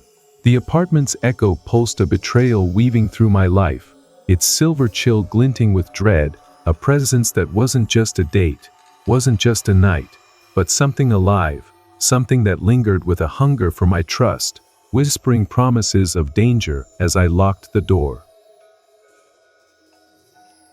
The Ouija board experience in Dylan's basement. A late-night Ouija board session in my friend's basement unleashed an unsettling presence that turned our playful curiosity into fear. This happened back in 2013 when I was 15 years old, a sophomore in high school in a small suburban town in Ohio, where the most exciting thing to do on a Friday night was hang out at the local pizza joint or sneak into the woods with a six-pack of soda, pretending we were cooler than we actually were. This happened back in 2013, when I was 15 years old. I was part of a tight-knit group of friends, me, Dylan, Sarah, and Nate, who'd known each other since elementary school, bonded over our shared love of video games, prank calls, and the kind of reckless adventures that only teenagers can dream up, our lives a mix of school drama and the endless quest for something thrilling to break the monotony of suburban life. That summer, we'd become obsessed with the idea of the supernatural, fueled by late-night marathons of ghost hunting shows and urban legends we'd read online, our imaginations running wild with the possibility of something beyond the ordinary, something we could experience for ourselves, something that would make us feel alive, daring, different. One night, we were hanging out at Dylan's house, a sprawling two-story home on the edge of town, its backyard bordered by a dense line of trees that always felt a little too dark, a little too quiet, even in the middle of summer, the kind of place that seemed perfect for the kind of mischief we were planning. One night, we were hanging out at Dylan's house. Dylan's parents were out of town for the weekend, leaving us with free reign of the house, a rare opportunity we weren't about to waste, our excitement palpable as we raided his dad's snack stash: chips, pretzels, a couple of Cokes, and set up camp in the basement, a dimly lit space with concrete floors, exposed beams, and a mishmash of old furniture, including a sagging couch, a foosball table, and a shelf full of board games, the air cool and slightly musty, the kind of place that felt like it held secrets, even if we'd never found any before. We were in his basement. We'd been joking about trying a Ouija board for weeks, egging each other on with dares and ghost stories, each of us pretending to be braver than we felt. The idea of actually doing it both thrilling and terrifying, a challenge we couldn't resist, a chance to test the boundaries of our reality, to see if the stories were true, if we could summon something, anything, from the other side. Dylan had found an old Ouija board in his attic a few days earlier, a relic from his older sister's teenage years, its box faded and torn, the board itself yellowed with age, the letters and numbers printed in a Gothic font that looked straight out of a horror movie, the planchette a heavy piece of wood with a scratched glass window, a tool that felt both ancient and ominous, like it had been waiting for us, like it had a story of its own we were about to become part of. We set it up on an old coffee table in the basement, the four of us sitting cross-legged around it, our knees touching, the dim glow of a single lamp casting long shadows across the room, the flickering bulb adding to the eerie atmosphere, the silence between us heavy with anticipation, with the unspoken question of what we might find, what we might unleash, what we might regret. We lit a few candles we'd stolen from Dylan's mom's craft supplies, their flames dancing in the drafty basement, the scent of melted wax mixing with the musty air, a ritualistic touch that made the moment feel more real, more serious, more dangerous, a step we couldn't take back once we'd taken it. We placed our fingers on the planchette, following the rules we'd read online: 2 fingers each, no pushing, no laughing, always say goodbye, our voices a mix of giggles and nervous whispers as we asked if anyone was there, the question hanging in the air like a challenge, a dare, a plea for something. Toneser, to prove us wrong, to prove us right, to give us the thrill we were chasing, the fear we didn't yet understand. At first, nothing happened, the planchette sitting still, The silence stretching on, our giggles turning to awkward laughter, Nate rolling his eyes and saying, "This is dumb." His voice a little too loud, a little too forced, a bravado we all saw through, a bravado we all shared, a shield against the disappointment, against the fear that maybe nothing would happen, that maybe we were just kids playing a game, that maybe the supernatural was just a story, just a myth, just a lie. But then, just as we were about to give up, the planchette twitched, a slight movement that could have been a trick of our hands, a collective flinch, but it felt different, heavier, deliberate, a pull that made us all freeze, our eyes wide, our breaths held, our hearts pounding as we realized we weren't alone, that something was here, that something had answered. There in the basement seemed to shift, growing colder, thicker, the candle flames flickering wildly despite the lack of a breeze, the shadows on the walls stretching and twisting in ways that defied the light, a dance of darkness that made my skin crawl, made my stomach churn, made me want to pull my hands away, to stop this, to run upstairs and pretend this never happened, but I couldn't move, couldn't break the circle, couldn't look away from the board, from the planchette, from the unknown we'd invited into Dylan's basement, into our lives, into our nightmares. Wheezed again, our voices trembling now, "Who's there?" And the planchette began to move, slowly at first, then faster, sliding across the board with a purpose that felt alive, spelling out a word that sent a chill down my spine, a word that wasn't a name, wasn't a greeting, but a warning, a promise, a threat, FER. The basement's chill pulsed a presence weaving through the dark, its silver flicker glinting with dread, a force that wasn't just a game, wasn't just a board, but something alive, something that lingered with a hunger for our terror, whispering promises of the unknown. As the planchette moved, the Ouija board session took a terrifying turn as unexplainable phenomena filled the basement, pushing our fear to new heights. The planchette's movement sent a shockwave through us, the word fear hanging in the air like a curse, a declaration that whatever we'd summoned wasn't here to play, wasn't here to answer our silly questions, but to show us something we weren't prepared for, something we couldn't control, something that thrived on the terror it had already sparked in us. Well pulled our hands back at the same time, as if the planchette had burned us, our breaths ragged, our eyes darting between each other, searching for reassurance, for an explanation, for a way out of the nightmare we'd stumbled into, but there was none, only the flickering candles, the shadows on the walls, the heavy silence that pressed down on us like a physical weight, a silence that felt alive, watching, waiting for our next move, for our next mistake. Dylan was the first to speak, his voice shaky but defiant, trying to reclaim control, to break the spell, to prove he wasn't scared, even though his pale face and trembling hands betrayed him. "That's not funny, guys who moved it." Sarah shook her head, her eyes wide, her voice a whisper, "I didn't swear," and Nate echoed her, his usual bravado gone, his voice cracking as he said, "Me neither, man. I felt it move on its own."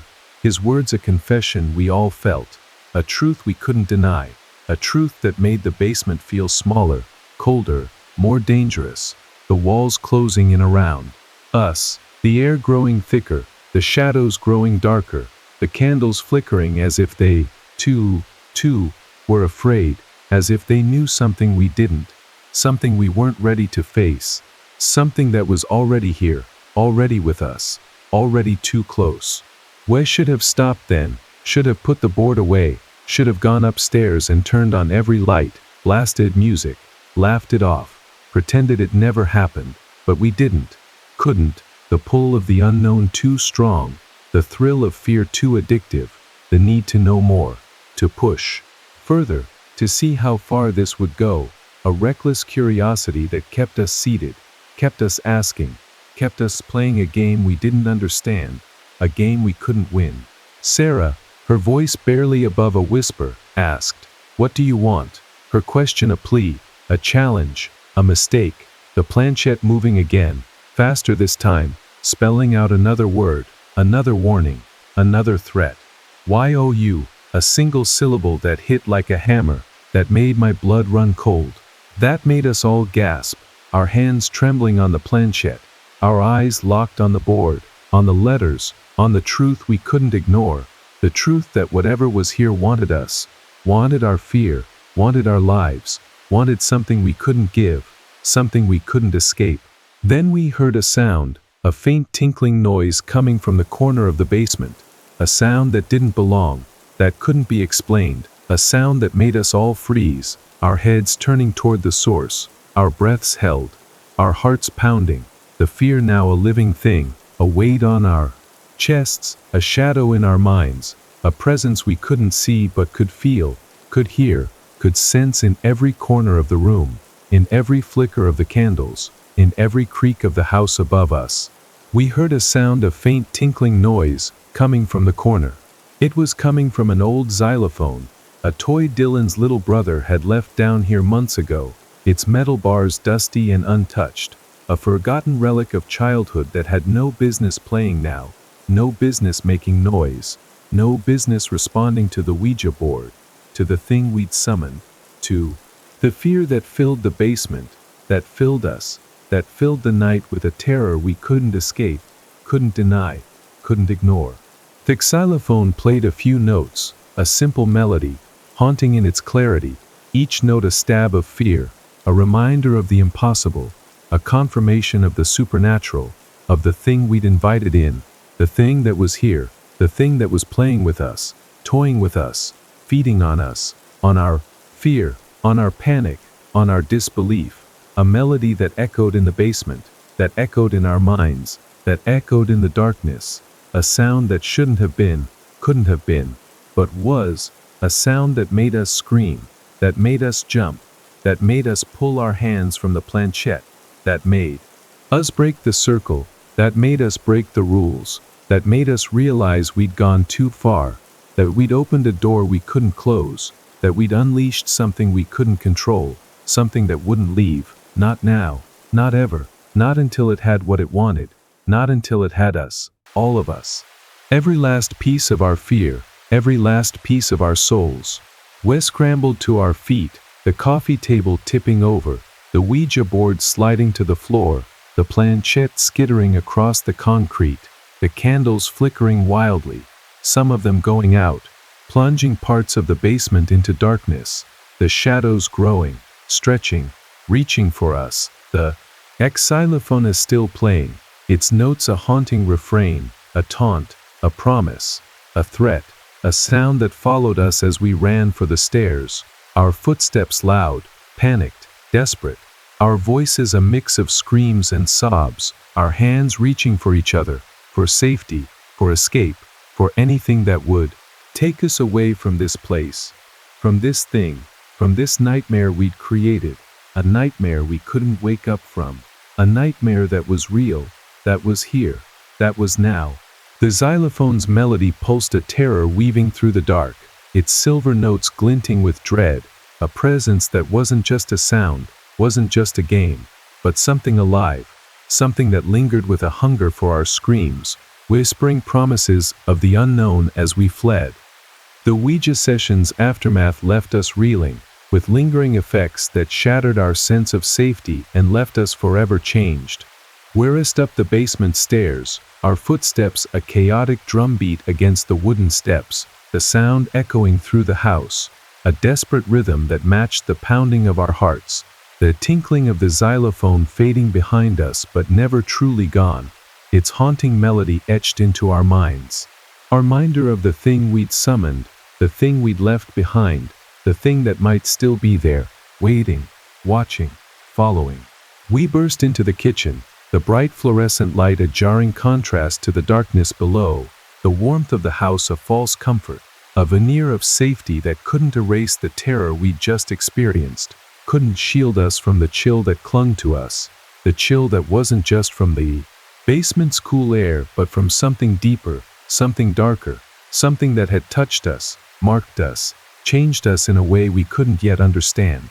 We collapsed onto the kitchen floor, our breaths ragged, our bodies trembling, our eyes darting to the basement door, half expecting it to burst open. half expecting the thing we'd summoned to follow us, to climb the stairs, to claim what it had promised it wanted, to claim us, all of us, our fear, a beacon it could follow, a scent it could track, a hunger it could feed on.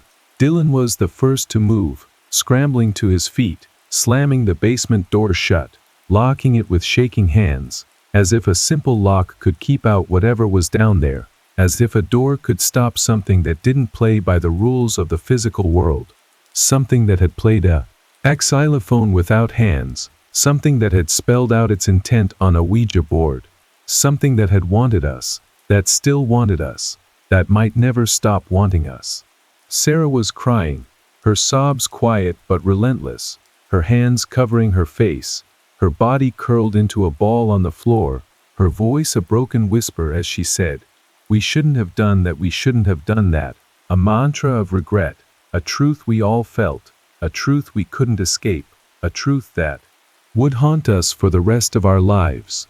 Nate grabbed his phone, his hands shaking as he dialed his older brother, a college student who lived a few towns over, someone we all looked up to, someone who might know what to do, might know how to fix this, might know how to make it stop, how to make it go away, how to make us safe again.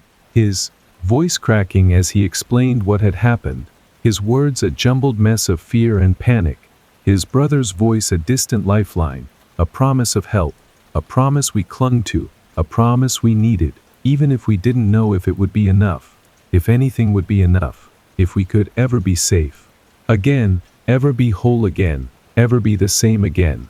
I sat there, my back against the kitchen cabinets, my knees pulled to my chest, my eyes fixed on the basement door, waiting for a sound, a sign, a movement, anything that would tell me it was coming, that it wasn't done, that it would never be done, the fear a living thing inside me, a weight I couldn't shake, a shadow I couldn't outrun, a presence that lingered in the air, in the house, in my mind, in my soul, a presence that had been invited in, that had been welcomed, that had been summoned by our own hands, by our own curiosity, by our own foolishness.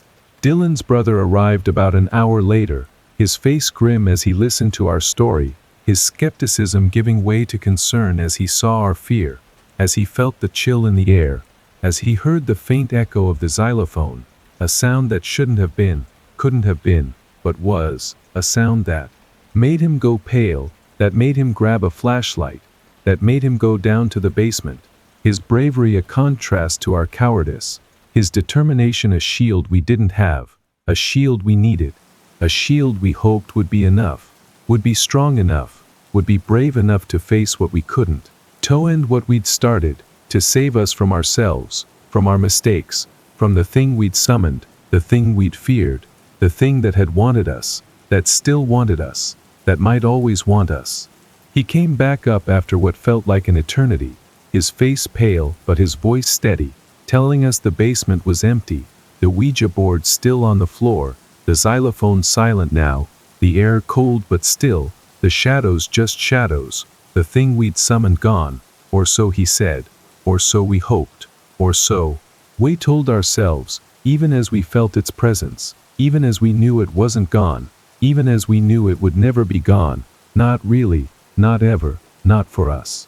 That night, we stayed together in the living room, the lights on, the TV playing some mindless sitcom, a desperate attempt at normalcy, at safety, at distraction, but we couldn't sleep, couldn't relax, couldn't forget, the fear a constant companion, a shadow that lingered in the corners of the room, in the corners of our minds, in the corners of our lives, a shadow that followed us, that haunted us, that changed us, a shadow that made us wary, made us cautious, made us afraid, a shadow that stayed with us long after that night, long after that summer, long after we grew up, long after we left that town, a shadow that became a part of us, a scar from a Ouija board, a scar from a basement, a scar from a night we'd never forget, a night that taught us the cost of curiosity, the cost of fear, the cost of the unknown, a cost we'd pay for the rest of our lives, a cost we'd never escape,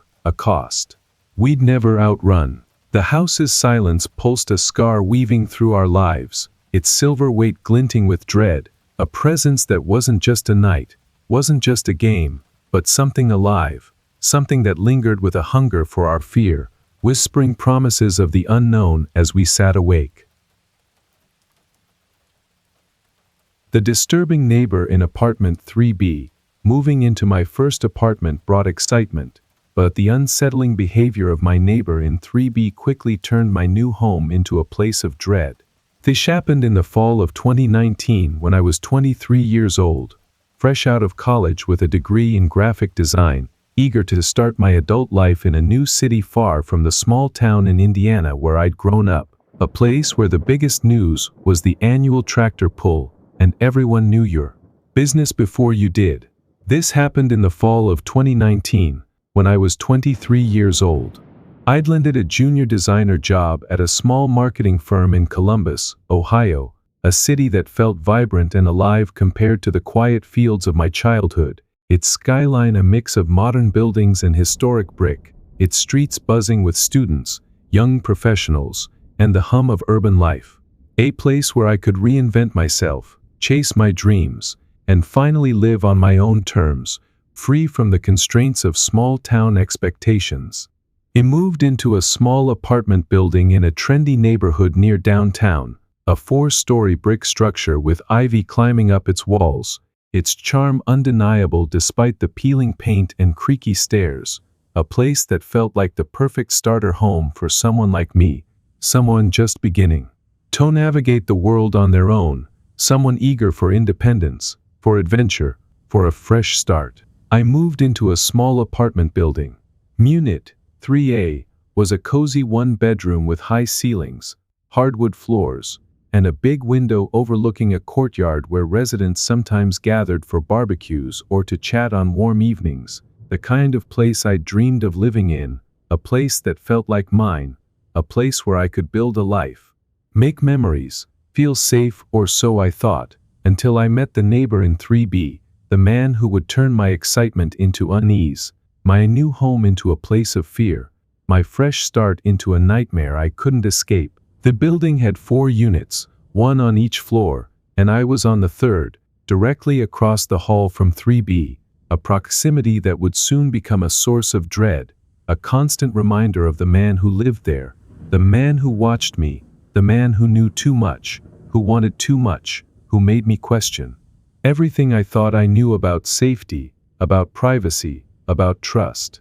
The first few days in my new apartment were a whirlwind of excitement, unpacking boxes, hanging up my favorite posters, arranging my desk just right for late-night design projects, the kind of busy that felt productive, that felt like the beginning of something new, something good, something mine. I'd met the other tenants briefly, an older woman in 1A who baked cookies and left them in the lobby, a grad student in 2A who always had her nose in a book, and a quiet guy in 4A who worked night shifts and kept to himself. But I hadn't yet met the tenant in 3B, the one who shared my floor, the one who would soon become a fixture in my thoughts, a shadow in my life, a threat I couldn't ignore. It was the third night after I'd moved in, a chilly October evening, the kind where the air smells like fallen leaves and wood smoke, the kind where you want to curl up with a blanket and a cup of tea, the kind where you feel safe inside, protected from the world outside, or so I thought, until I heard a knock at my door, a sharp, insistent sound that cut through the quiet of my apartment, that made my heart skip a beat, that made me pause, my hand hovering over the teapot I'd just set on the stove, my mind racing with questions. Who could it be, at this hour, in a building where I barely knew anyone, where I hadn't given anyone a reason to visit, where I hadn't expected company, not yet, not now, not like this. I walked to the door, my bare feet cold against the hardwood, my hand hesitating on the knob, a flicker of unease stirring in my chest, a flicker that would soon grow into something darker, something heavier, something I couldn't shake, something that would change everything.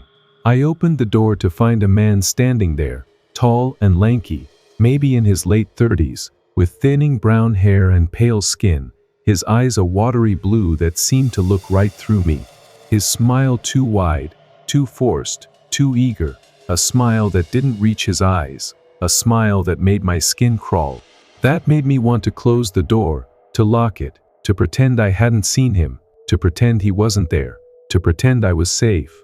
But I couldn't, not yet, not when he was already speaking, already introducing himself, already stepping into my space, into my life, into my fear. I opened the door to find a man standing there. He introduced himself as Mark, my neighbor in 3B, his voice soft but clipped, his words coming too fast, too rehearsed, as if he'd practiced what to say, as if he'd been waiting for this moment, as if he'd been watching for me, waiting for me, planning for me, a thought that made my stomach churn.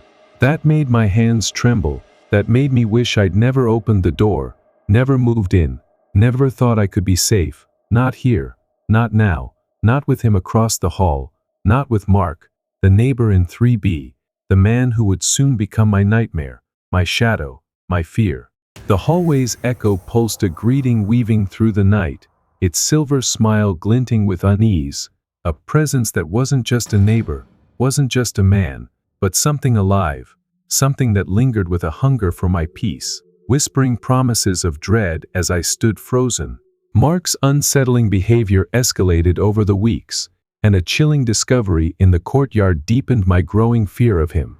Mark stood in my doorway, his presence filling the small space, his two wide smiles stretching across his face like a mask, his watery blue eyes darting around my apartment, taking in every detail: the half-unpacked boxes, the art prints leaning against the wall, the laptop open on my desk, its screen glowing with a design project I'd been working on, a vulnerability I hadn't meant to expose, a vulnerability he seemed to notice, to catalog, to store away for later, his gaze lingering too long, too intently, too invasively, making my skin crawl, making my stomach churn, making me wish I'd never opened the door, never let him see me, never let him in, even if only in this small, fleeting way, even if only for a moment, even if only in my doorway, in my space, in my life.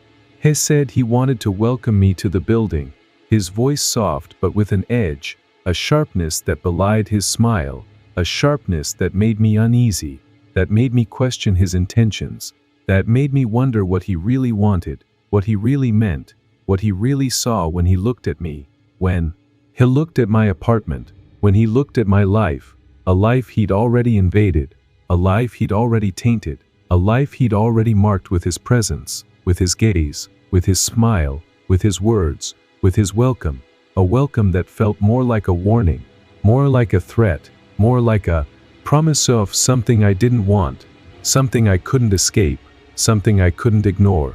He handed me a small potted plant, a spindly thing with drooping leaves, its pot chipped and stained, a gift that felt more like a burden, more like a claim, more like a mark of him, a mark of 3B, a mark of the neighbor who stood too close, who smiled too wide, who watched too much, a neighbor I didn't want, a neighbor I didn't trust, a neighbor I feared, even then, even in that first moment, even before I knew why, before I knew how, before I knew what he would do, what he would become, what he would mean to me, to my life, to my fear. Over the next few weeks, Mark's behavior grew increasingly unsettling, his presence a constant shadow in my life, a shadow I couldn't escape, a shadow that followed me, that watched me, that waited for me, a shadow that turned my new home into a place of dread, a place of fear, a place I no longer felt safe, a place I no longer wanted to be, a place I couldn't leave, not yet, not now, not when I just started, not when I just begun, not when I just found my place, my space, my life, a life he was taking, a life he was tainting, a life he was breaking, piece by piece, day by day, moment by moment, with every knock, every glance, every word, every act, every shadow, every fear. Mark's behavior grew increasingly unsettling. He started showing up at my door at odd hours, knocking late at night or early in the morning, always with an excuse: a cup of sugar, a question about the building's trash schedule, a package he claimed was delivered to him by mistake, but his excuses felt flimsy, contrived, a pretext for something else, something darker, something more, something I didn't want to know, didn't want to see, didn't want to face, but couldn't avoid, couldn't ignore, couldn't escape. Not when he was right there, right across the hall, right in my life, right in my fear. I started noticing him watching me from his window, his apartment directly across from mine, our windows facing each other over the narrow courtyard, a proximity that felt suffocating, that felt invasive, that felt dangerous, his silhouette a constant presence, a constant threat, a constant reminder. Off the man in 3B, the man who watched, the man who waited, the man who knew too much, who saw too much, who wanted too much, a man I couldn't escape, couldn't avoid, couldn't ignore, a man who made me afraid, who made me cautious, who made me question, who made me fear, fear for my safety, fear for my privacy, fear for my life, a fear that grew with every glance, every shadow, every moment, a fear that became a part of me, a part of my life, a part of my home, a home that was no longer mine, no longer safe, no longer home, not with him, not with Mark, not with 3B, not with the neighbor who watched, who waited, who knew, who wanted, who feared, who made me fear, who made me afraid, who made me scared, who made me run from my own home, run from my own life, run from my own fear, a fear I couldn't escape, a fear I couldn't outrun, a fear I couldn't ignore, a fear that was Sheem, that was Mark, that was 3B, that was my life, my home, my nightmare. Then, one evening, as I was taking out the trash to the courtyard dumpster, I found something that turned my unease into outright fear, a discovery that confirmed my suspicions, that confirmed my fears, that confirmed the danger I was in, the danger I'd been in all along, the danger I couldn't escape, couldn't avoid, couldn't ignore, a danger that was real, that was here, that was now, a danger that was Mark, that was 3B, that was my neighbor, my shadow, my fear, a danger that was a part of my life, a part of my home, a part of me, a part I couldn't escape, a part I couldn't outrun, a part I couldn't ignore, a part that was real, that was here, that was now, a part that was him, that was Mark, that was 3B, that was my nightmare, my reality, my fear, a fear that was real, that was here, that was now, a fear that was mine, a fear that was me, a fear that was us, a fear that was all, a fear that was everything, a fear that was nothing, a fear that was fear, a fear that was fear itself. The courtyard's dusk pulsed a discovery weaving through the evening, its silver weight glinting with dread, a presence that wasn't just a neighbor, wasn't just a thing, but something alive, something that lingered with a hunger for my safety, whispering promises of terror as I stood frozen. The discovery in the courtyard confirmed Mark's dangerous obsession, forcing me to take drastic action to reclaim my safety and peace. As I approached the dumpster in the courtyard, the evening air crisp with the scent of autumn leaves and the distant hum of traffic, the fading light casting long shadows across the cobblestones, I felt a prickle of unease, a sense that I wasn't alone, that I was being watched, that Mark's eyes were on me, even now, even here, even in this small, shared space where I should have felt safe, where I should have felt free, where I should have felt mine, but didn't, couldn't, not with him, not with 3B, not with the neighbor who watched, who waited, who knew, who wanted, who feared, who made me fear, who made me afraid, who made me scared, who made me run from my own home, run from my own life, run from my own fear, a fear that was real, that was here, that was now, a fear that was him, a fear that was Mark, a fear that was 3B, a fear that was my life, my home, my nightmare, my reality, my fear. It lifted the dumpster lid, the metal creaking in protest, the smell of garbage wafting up, a mix of rotting food and damp cardboard, a smell that made my nose wrinkle, that made my stomach churn, that made me want to hurry, to finish, to leave, to go back inside, to lock my door, to hide, to be safe. to be free, to be mine, but I couldn't, not yet, not now, not when I saw it, not when I found it, not when I discovered it, not when I realized it, not when I knew it, not when I feared it, not when I lived it, not when I breathed it, not when I was it, a fear that was real, a fear that was here, a fear that was now, a fear that was him, a fear that was Mark, a fear that was 3B, a fear that was my life, my home, my nightmare, my reality, my fear, a fear that was a sketchbook that was mine, a sketchbook that shouldn't have been there, a sketchbook that had been in my apartment, a sketchbook that had been on my desk, a sketchbook that had been private, a sketchbook that had been stolen, a sketchbook that had been taken, a sketchbook that had been his, a sketchbook that had been Mark's, a sketchbook that had been 3B's, a sketchbook that had been my nightmare, my reality, my fear.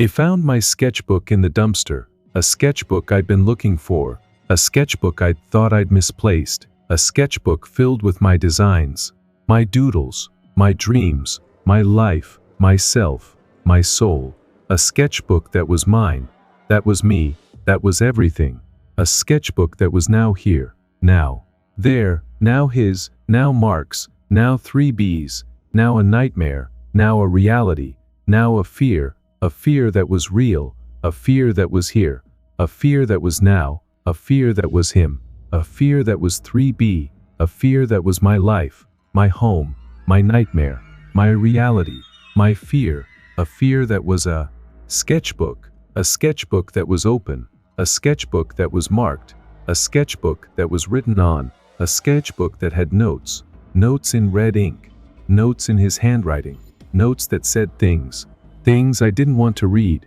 things I didn't want to know, things I didn't want to see, things I didn't want to be, things that were real, things that were here, things that were now, things that were him, things that were Mark, things that were 3B, things that were my life, my home, my nightmare, my reality, my fear, things that were notes, notes that said, I see you, I know you, I want you, I'll have you, notes that were a promise, a threat, a claim, a mark of him, a mark of Mark, a mark of 3B, a mark of my nightmare, my reality, my fear.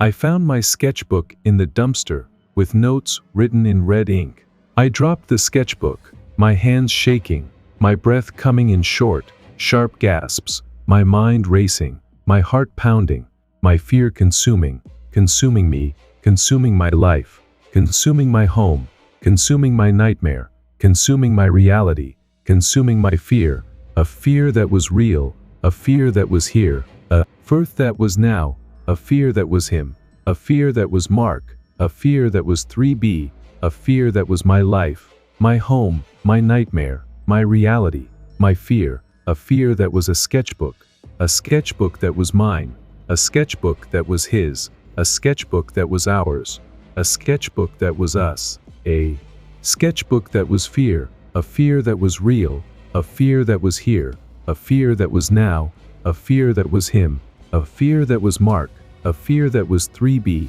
a fear that was my life, my home, my nightmare, my reality, my fear, a fear that was everything, a fear that was nothing, a fear that was fear, a fear that was fear itself.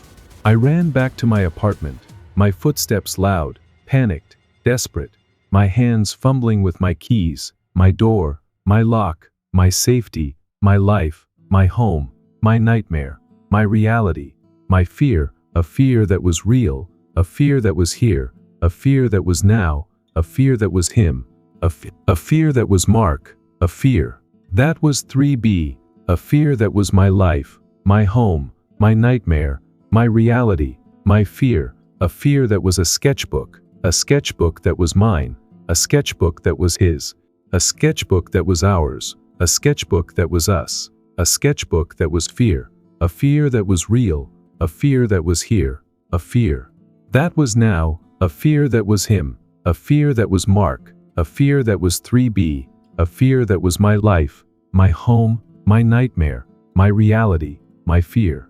I called the police that night, my voice shaking, my words tumbling over each other, my fear a living thing, a thing that spoke, a thing that cried, a thing that begged for help, begged for safety, begged for freedom, begged for life, begged for home, begged for peace, a peace I'd lost, a peace I'd never find, a peace I'd never know, not with him, not with Mark, not with 3B, not with the neighbor who watched, who waited, who knew, who wanted, who feared, who made me fear, who made me afraid, who made me scared, who made me run from my own home, run from my own life, run from my own fear, a fear that was real, a fear that was here, a fear that was now, a fear that was him, a fear that was Mark, a fear that was 3B, a fear that was my life, my home, my nightmare, my reality, my fear. The police came, they searched his apartment, they found things I didn't want to know, things I didn't want to see, things I didn't want to be, things that were real, things that were here, things that were now, things that were him, things that were Mark, things that were 3B, things that were me life, my home, my nightmare, my reality, my fear, things that were photos of me, photos of my apartment, photos of my life, photos of myself, photos of my soul, photos that were mine, photos that were his, photos that were ours, photos that were us, photos that were fear, a fear that was real, a fear that was here, a fear that was now, a fear that was him, a fear that was Mark, a fear that was 3B, a fear that was my life, my home, my nightmare, my reality, my fear. Mark was arrested that night, charged with stalking, with theft, with things I didn't want to know, things I didn't want to see, things I didn't want to be, things that were real, things that were here, things that were now, things that were him, things that were Mark, things that were 3B, things that were my life, my home, my nightmare, my reality, my fear, a fear that was real, a fear that was here, a fear that was now, a fear that was him, a fear that was Mark, a fear that was 3B, a fear that was my life, my home, my nightmare, my reality, my fear, a fear that was a sketchbook that was mine, a sketchbook that was his, a sketchbook that was ours, a sketchbook that was us, a sketchbook that was fear, a fear that was real, a fear that was here, a fear that was now, a fear that was him, a fear that was Mark, a fear that was 3B, a fear that was my life, my home, my nightmare, my reality, my fear, a fear that was everything, a fear that was nothing, a fear that was fear, a fear that was fear itself. He moved out of that apartment a month later, unable to stay, unable to live, unable to be, not with him, not with Mark, not with 3B, not with the neighbor who watched, who waited, who knew, who wanted, who feared, who made me fear, who made me afraid, who made me scared, who made me run from my own home, run from my own life, run from my own fear, a fear that was real, a fear that was here, a fear that was now, a fear that was him, a fear that was Mark, a fear that was 3B, a fear that was my life, my home, my nightmare, my reality, my fear, a fear that was a sketchbook that was mine, a sketchbook that was his, a sketchbook that was ours, a sketchbook that was us, a sketchbook that was fear, a fear that was real, a fear that was here, a fear that was now, a fear that was him, a fear that was Mark, a fear that was 3B, a fear that was my life, my home, my nightmare, my reality, my fear, a fear that was everything, a fear that was nothing, a fear that was fear, a fear that was fear itself, a fear that was my life, my home, my nightmare, my reality, my fear, a fear that was me, a fear that was mine, a fear that was forever, a fear that was never, a fear that was always, a fear that was nevermore. The apartment's emptiness pulsed a nightmare weaving through my life, its silver scar glinting with dread, a presence that wasn't just a neighbor, wasn't just a memory, but something alive, something that lingered with a hunger for my peace, whispering promises of fear as I left it behind. Thank you for joining me on this eerie journey. If you enjoyed the story, please give it a like, subscribe to the channel, and turn on notifications for more haunting tales. Until next time, stay curious, stay brave, and keep the lights on.